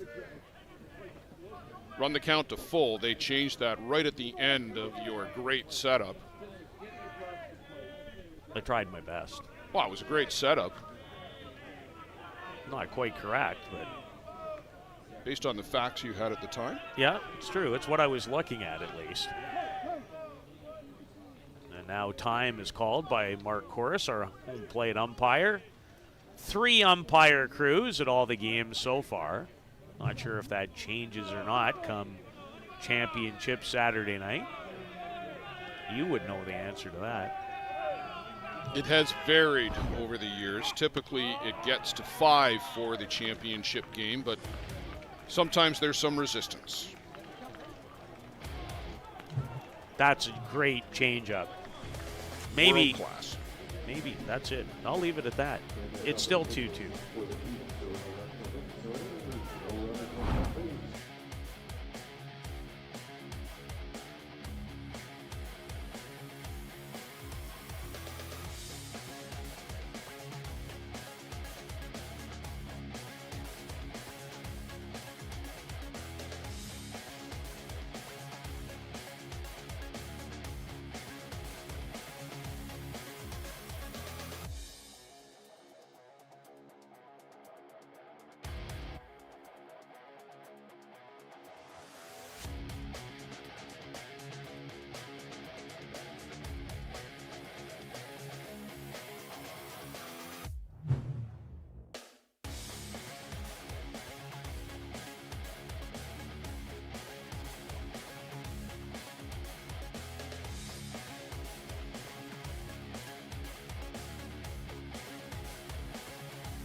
The pitching matchup has been a good one. Marco Diaz for the Chiefs. Waymo Mata, who's up to 12 strikeouts after striking out the side in the top half of the 6th. And number 6, Juan Zara, takes a healthy whack at that first pitch from Marco Diaz. He has 5 strikeouts to his credit, or maybe 6 now.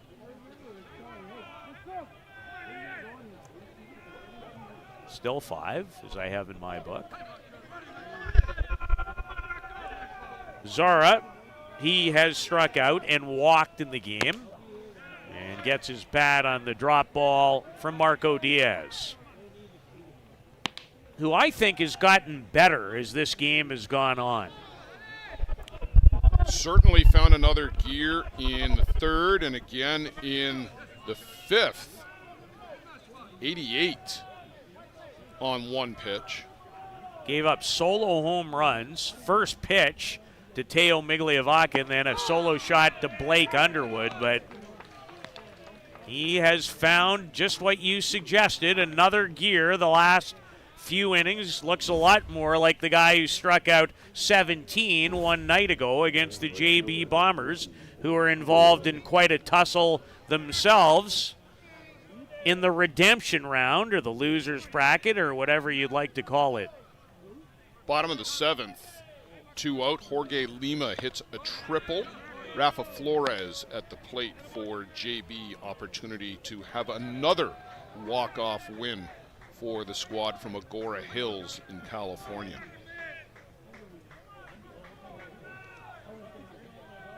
Underwood, who supplied the second run, and every home run tonight was to straightaway center. The Ezekiel blast that tied the game for the Chiefs in the 3rd literally went off the top of the scoreboard. That's what it hit.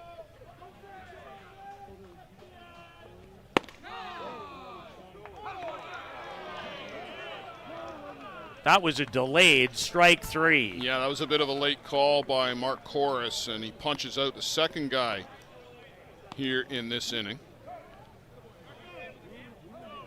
And you made such a great point about maybe one of the differences for Diaz too is the velocity when darkness set in makes him even more difficult. Well, just the full dark as opposed to the twilight, and I look at the scoreboard, we haven't had a run since the 3rd. It was still twilight then, and you're getting the benefit of some sunlight, not a lot at that point. But it is a different game for somebody who throws this hard under the lights. And we always used to talk about this at Quad Cities, too, with Adam Folkert. You could not pick up the ball at times under the lights. Right down in front with a foul ball from the other diamond. Everybody okay? You okay? No, I think somebody was. No. Somebody was struck. Well, we do not have access to the public address announcing booth from here, but we've got some people coming on the run.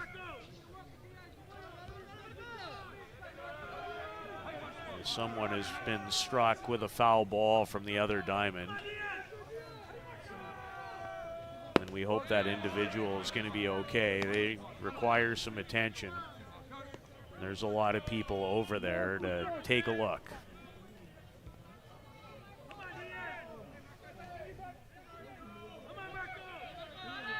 Manuel Godoy is the batter. He singled his last time up.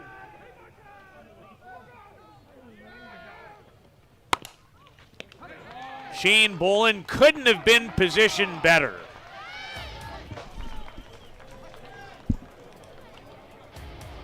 It feels like we're in a shooting gallery here as foul balls aplenty are coming on our way. And hopefully the gentleman in front, and I think that's Rob Schweier. It is Rob Schweier, oh my, the Hall of Famer, who was struck.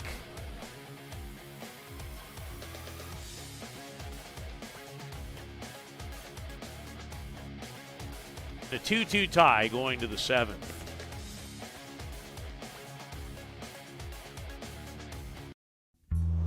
This business was opened in 1965 by my father, Ned Matiosi. Could have walked in here 25, 30 years ago and seen just about the same thing. The process of making a suit takes about 6 weeks. It goes through about 12 or 13 hands as it's moved along the line. It's an old-time place. Making stuff from scratch here in the city at a reasonable cost. It's a very personal type of business.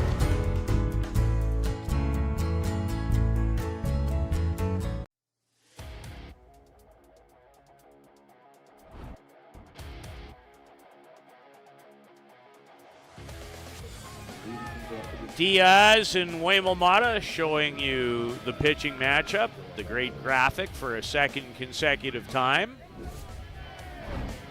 2-2 tie, winners bracket semifinal has lived up to the billing. Home runs have accounted for all 4 in the game. 2 solo shots by Northeast, a 2-run blast by Brad Ezekiel tied the game at 2. And we haven't had a run, Blair, as you mentioned, in the last half inning since the top of the 3rd inning. That Ezekiel blast, the last runs in the game. Waymo 4 straight strikeouts, up to 12 now on the game as we go into the top of the 7th.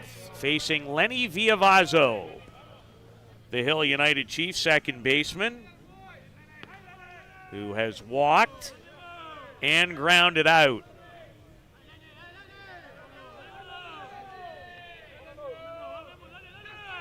Ball and a strike. Mata comes down and in, but misses. And Villavazzo more than capable with one swing of giving Hill United their first advantage. Both teams in the winner's bracket, and a perfect 3-0 coming into the game. The winner, a 6 o'clock date with the New York Gremlins, who laid one on the Bear Creek Express in a rematch of last year's championship final to the tune of, I almost don't even like to utter it, Blair, 15-0 in 4. And they'd won their previous game 13-1. Never took the foot off the gas.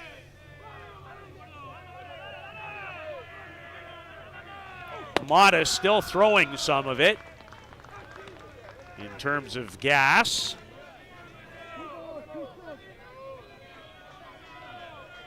Full count to Villavazo. Hill United would love nothing more than to have him find his way on base. And he just did. Or did he? Another spectacular effort in right field by Blake Underwood. How about Blake Underwood tonight? Stole the home run earlier off of Pipo Lopez, steals a base hit from Lenny Villavazo. And he's homered. He might get some consideration, I would suggest, for a Player of the Day nomination. I think he's at the top of the list My right now. goodness, that looked like there was no way when it left the bat it wasn't going to find green. Blake Underwood, the 37-year-old from Port Elgin, Ontario, had other ideas. Sensational catch to Rob Villavazo.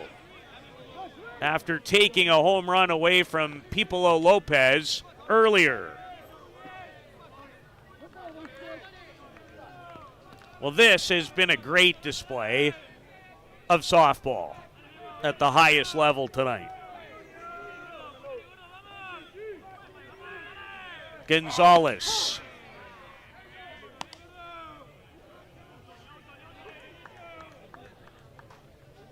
Ball and 2 strikes to Tony. Has not found the same stroke against Mata that he did against Miker Pimental one night ago. And did you mention that game was in extras? May have, but you just did. 2-2 in extra innings. Middle of the 8th, JB coming up to the plate in the bottom half. No international tiebreaker runner here at the ISC. You play it out. Gonzalez finds his stroke this time. And the outfield fence. A 1-out double for Tony Gonzalez. Well, how big is that catch by Blake Underwood now after that double? That would have scored Villavazo easily. Third double of the tournament for Tony Gonzalez. Nick White on to run for the Hill United Chiefs, and as well as Tony Gonzalez runs, that's a big advantage for the Chiefs to put in a guy like Nick White who can score even on a hard hit ball to the outfield from second. Nobody in the Drillers bullpen. This is going to be Huemo Mata's ball game. There has not even been one person making their way down that line from what I've witnessed. No, Huemo Mata's got the ball. He'll tell you when he's ready to come out.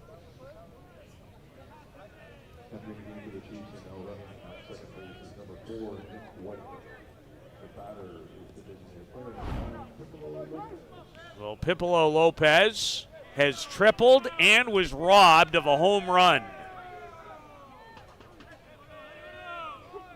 Will he be the hero tonight? Strike 1 to Lopez, who had only one official at-bat in the entire 2023 event.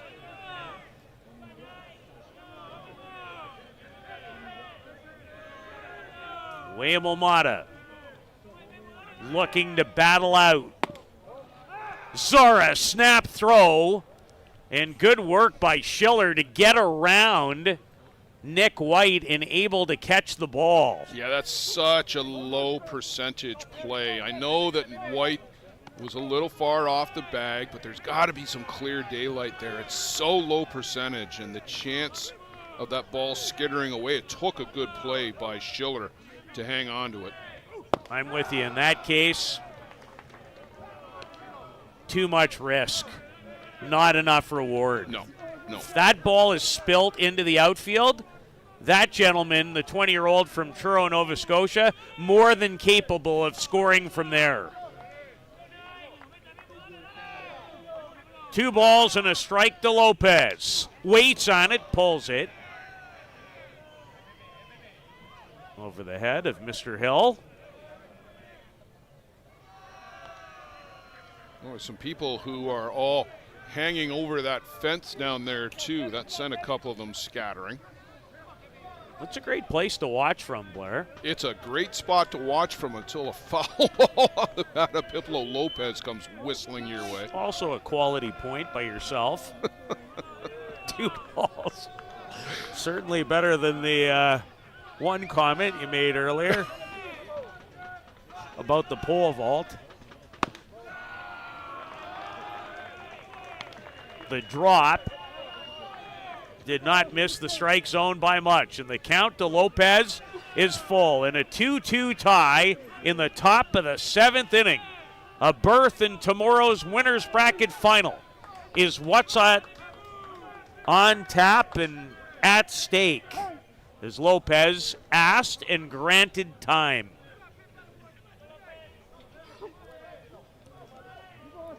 Gonzalez doubled.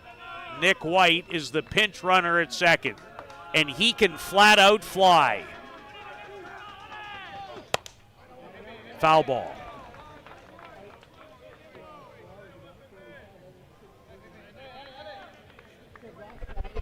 Are we headed to extras in this one? Certainly not out of the realm.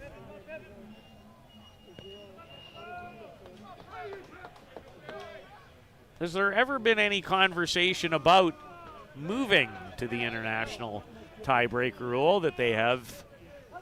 Came up again most recently this year, and I'll tell you, it's a bit of an explanation. We'll get to it. Yes, absolutely. Not the time. Not the time to finish it. Time to bring it up. Lopez. Bounding ball, a base hit, and White's going to score. There's no question. Pipo Lopez having himself a night. A triple. Robbed of a home run, but has given the Hill United Chiefs their first lead. It's 3-2. An inspired choice by Jeff Ellsworth to insert Pipo Lopez into the lineup, where there's some intuition or intel that he maybe sees Huemomata well. 3 hard-hit balls off the bat of Lopez tonight, and it pays off for Hill United here in the top of the 7th inning. Was 1 for 5 coming in. I mentioned a couple of times, only had 1 official at-bat in all of 2023. And he's now given his group the lead.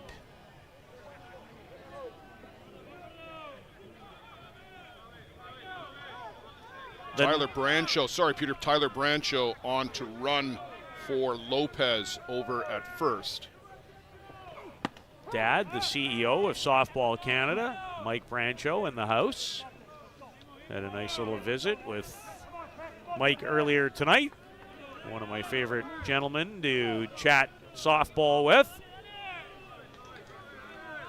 Zach Shaw, Teo Migliavaca, and Blaine Milheim due up in the bottom of the 7th as the troubles at home plate for Alan Pecker continue as he goes down swinging for the 2nd time in the game. Yeah, just reaching for that drop off the plate. You saw Zera on the replay there bounce out to his left.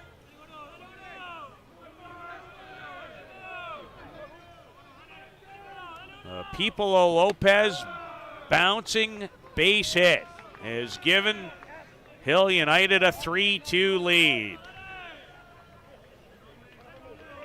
The New York Gremlins await the winner, and the JB Bombers are alive and well, Blair. Juan Villavazo singles, scores Nico Carrillo for the walk-off win. Their 2nd of the day for the JB Bombers, eliminating the Circle Top Dukes in 8 innings. Nico Carrillo delivered the game-winning walk-off double in their 1-0 triumph earlier today over the AWP Lumberjacks. So they continue their quest for the ISC World Crown.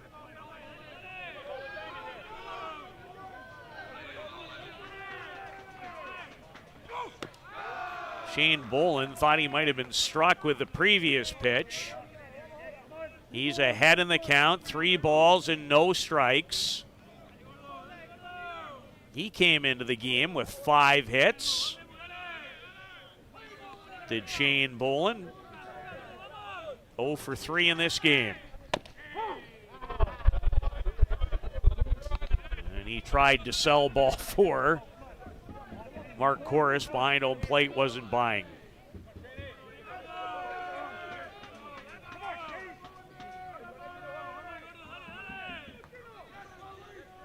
So JB will take on the loser of this game tomorrow.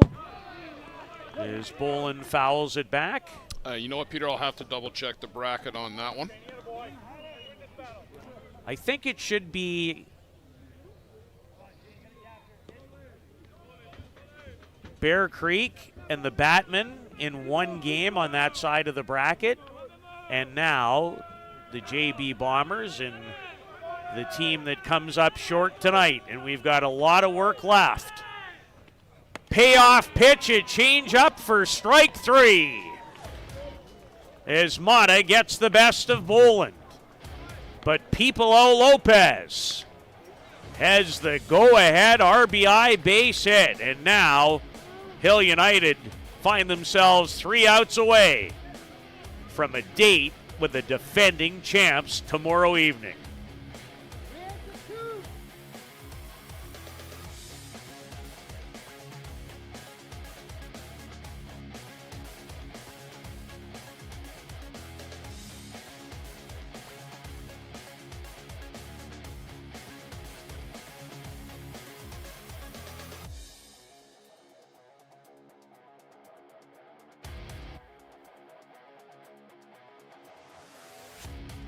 Welcome to Mont Hill Golf and Country Club. With our beautiful 27-hole golf course open to the public, we work tirelessly to ensure your time with us is second to none. Well, here you'll be able to enjoy an incredible dining experience at our very own Big Pete's Steakhouse. Play some of the best courses in the world with our state-of-the-art golf simulators. Upgrade your gear with the top brands at our pro shop, or host a stunning wedding, event, or conference inside one of our beautiful ballrooms. Learn all this and more at monthill.ca. We can't wait to see you soon.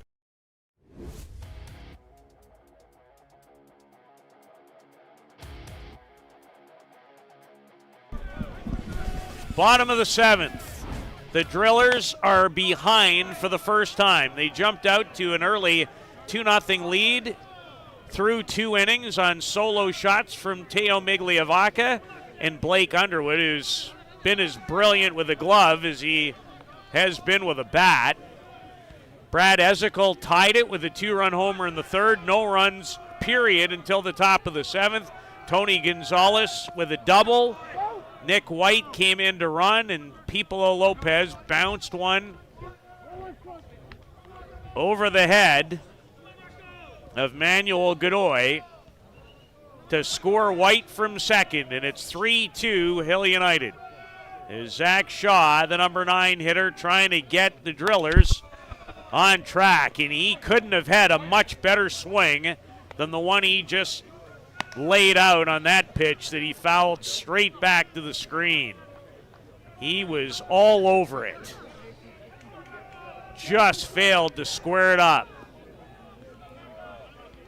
He's walked tonight and reached on a fielder's choice. Do the Drillers have an answer in the bottom of the 7th?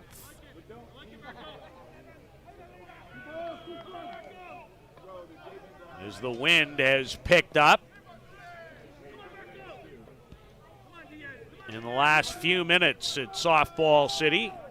Looks like another pretty good weather day tomorrow. Maybe not quite as good as the last 2.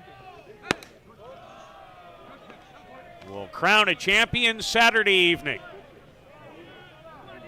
The New York Gremlins are 1 win away from playing in the title game. Hill United's 3 outs away from being head-to-head with them for that opportunity. And Diaz, who really got his game in gear after the 2 early home runs that he gave up, strikes out Shaw. Yeah, he's really stepped it up in the latter half of this game, Peter. Not just due to the darkness, but he's really become hard to keep up with since the fourth. I think he's up to 8 strikeouts now. In that neighborhood. That's what I have on my book. You agree? Teo Migliavacca hit the first pitch that Marco Diaz threw way back in the bottom of the first. Out of here for a solo homer. He'd love to do it again. Migliavacca officially 1 for 2 with that homer. He also walked and struck out his last time. Teo had a good rip at that pitch. This guy's one of my favorite players in the sport to watch, talking about Migliavacca. Yeah, he's really exciting. He can run, he's great defensively, has a terrific arm, multifaceted at the plate. You see that, again, they are playing him a little tighter maybe than they need to on defense. Lenny Villavazzo and Shane Boland on the lines or inside them. Well, listen, they have all kinds of analytics and scouting reports to find themselves to play a hitter in that regard. So you don't arrive at this defensively without any data to back it up. Ball and 2 strikes with 1 out in the bottom of the 7th. That was hit pretty well. Yes. But foul. It's interesting, Shale's a little bit closer to the bag than I typically have seen Nick play all year long. A little bit more conventional in that regard, despite the middle infielders being in. I just don't see him being in a slap situation. And even if you start the way they did, with 2 strikes, you're not backing up off the base of the fence. Oh, boy, I've never seen anybody be so angry about hitting a double in my life. Teo Migliavacca just missed tying that up. He thought it had a chance, and so did we.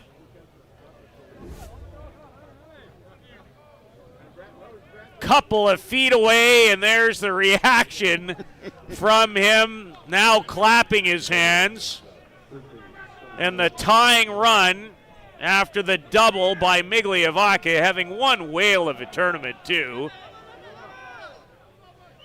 He's up to 7 hits, couple of doubles, 2 home runs. He's got to be in that all-world discussion. Well, those will start tomorrow. Blaine Milheim, no time like the present to bust out of a slump, don't you think? Can't think of a better one for a guy who went 5 for his first 6 and is 0 for his last 7. 83 from Diaz. Blaine Milheim, the 28-year-old U.S. national team member. All kinds of power. An opportunity to send us to extras. Bouncer. Stays foul.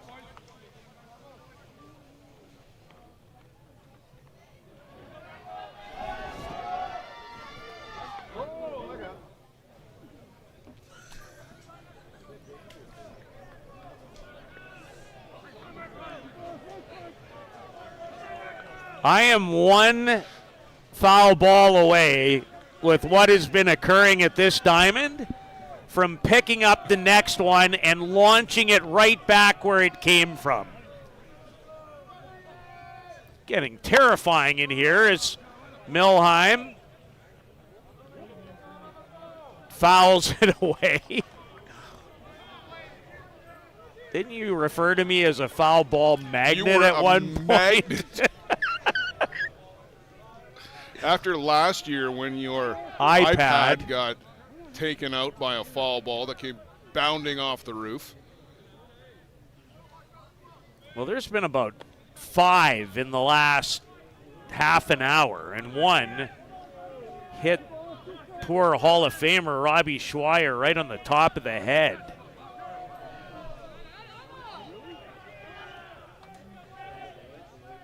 Two balls and 2 strikes to Blaine Milheim. Matrone did well for that ball to not end up at the back of the screen.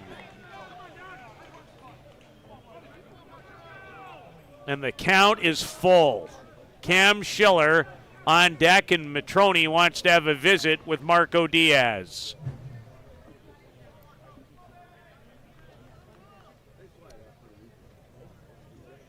The balls, Peter, haven't really been that close, have they? It's not like it's just been 50-50.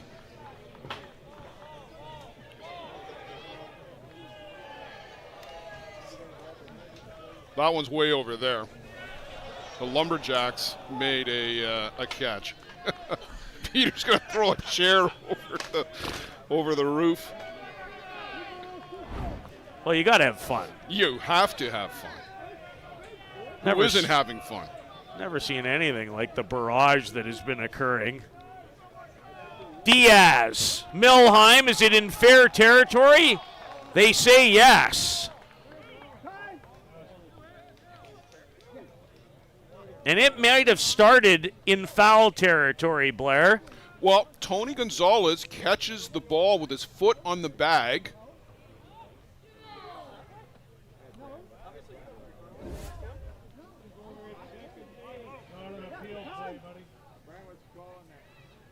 Jeff Ellsworth is going to come out and have a visit here. Let's see if we can tell. And this is not a perfect angle, but it's very good.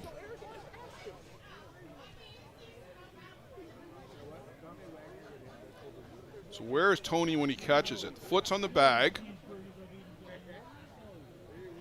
I think it's the right call. It's in line with the line from that angle.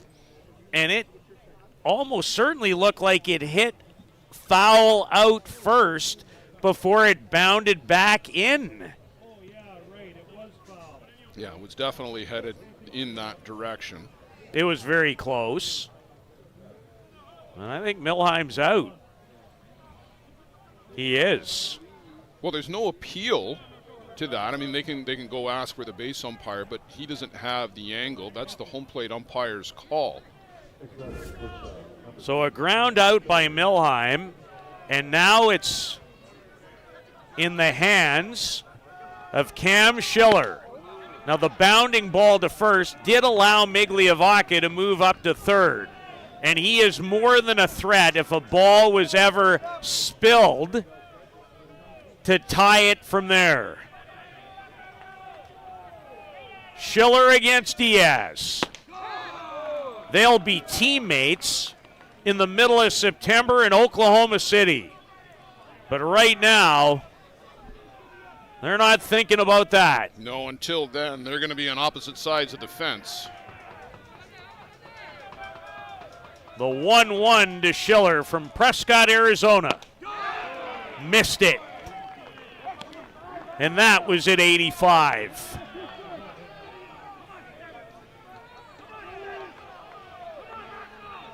This is what it's all about.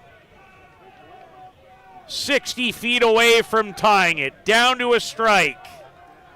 Diaz. Ball 2.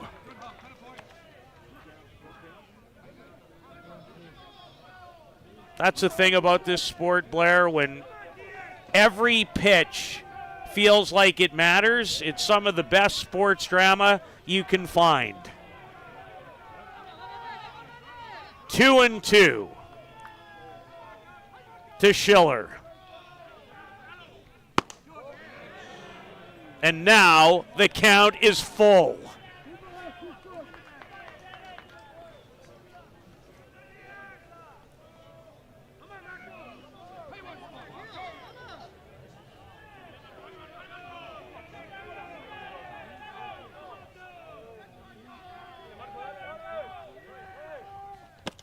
Missed, and it got away from Matroni, and it ties the game. Oh my goodness. Marco Diaz uncorks a wild pitch.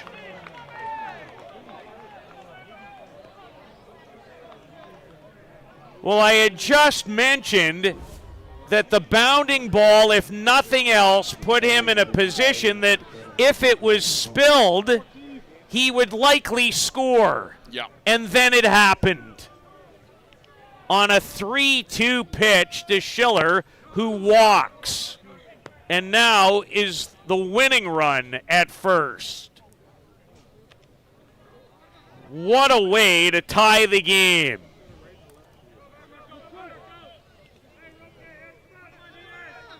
I told you, there's nothing quite like the drama. The E-word. You mentioned the E-word. Kronk.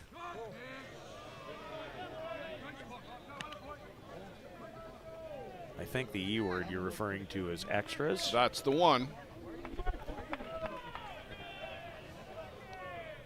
We talked about neither of these teams had scored since the third. Well, they've both scored here in the seventh. We're not done the seventh yet. An unbelievable bounce. Oh my gosh, where did that hop come from? What is happening at this diamond might be the next question that requires an answer.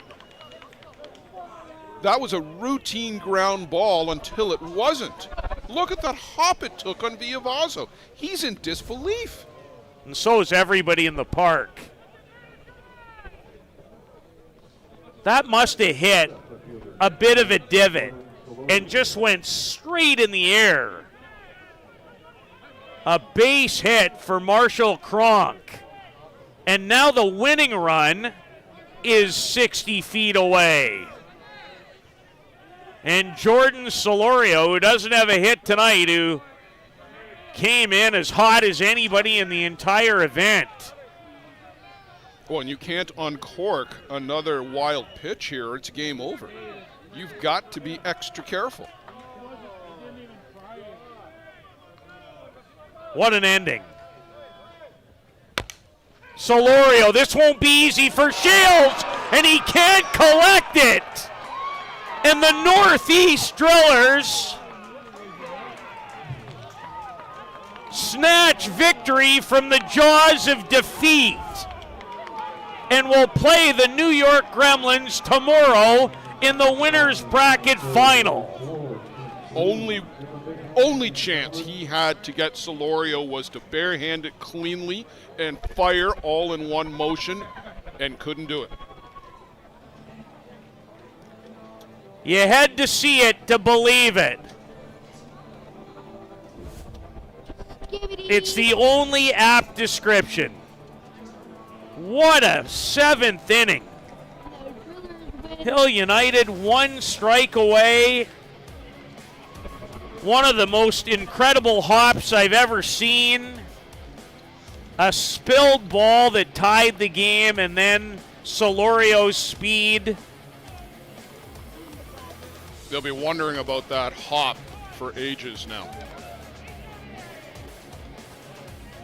The Drillers and the Gremlins tomorrow at 6. Hill United will have to regroup, and I believe has a date with the JB Bombers tomorrow. Blair, you have seen a lot of interesting events in this tournament. What an ending. My goodness. Well, that's a great place, I think, for us to end. The Northeast Drillers, in some kind of fashion. 2 in the bottom of the 7th. They win it. They'll play the New York Gremlins tomorrow at 6. 4, Blair Setford, the nicest man in softball, Joe Todd, Marvin the Music Man, who's probably up tomorrow cooking at about 3 a.m., Luciano Lafrano, the great Carol DeReste, and you. Thank you for tuning in all day. We'll be back with you tomorrow at 11. Good night, everybody, from Softball City. For the latest softball innovation, the website where you can experience the best tournaments in the Americas. Live games, news, tournaments, and much, much more. The best quality live softball, on demand so you can watch when you want. Become a Premier member now. SoftballPremierTV.com. Live it on Softball Premier.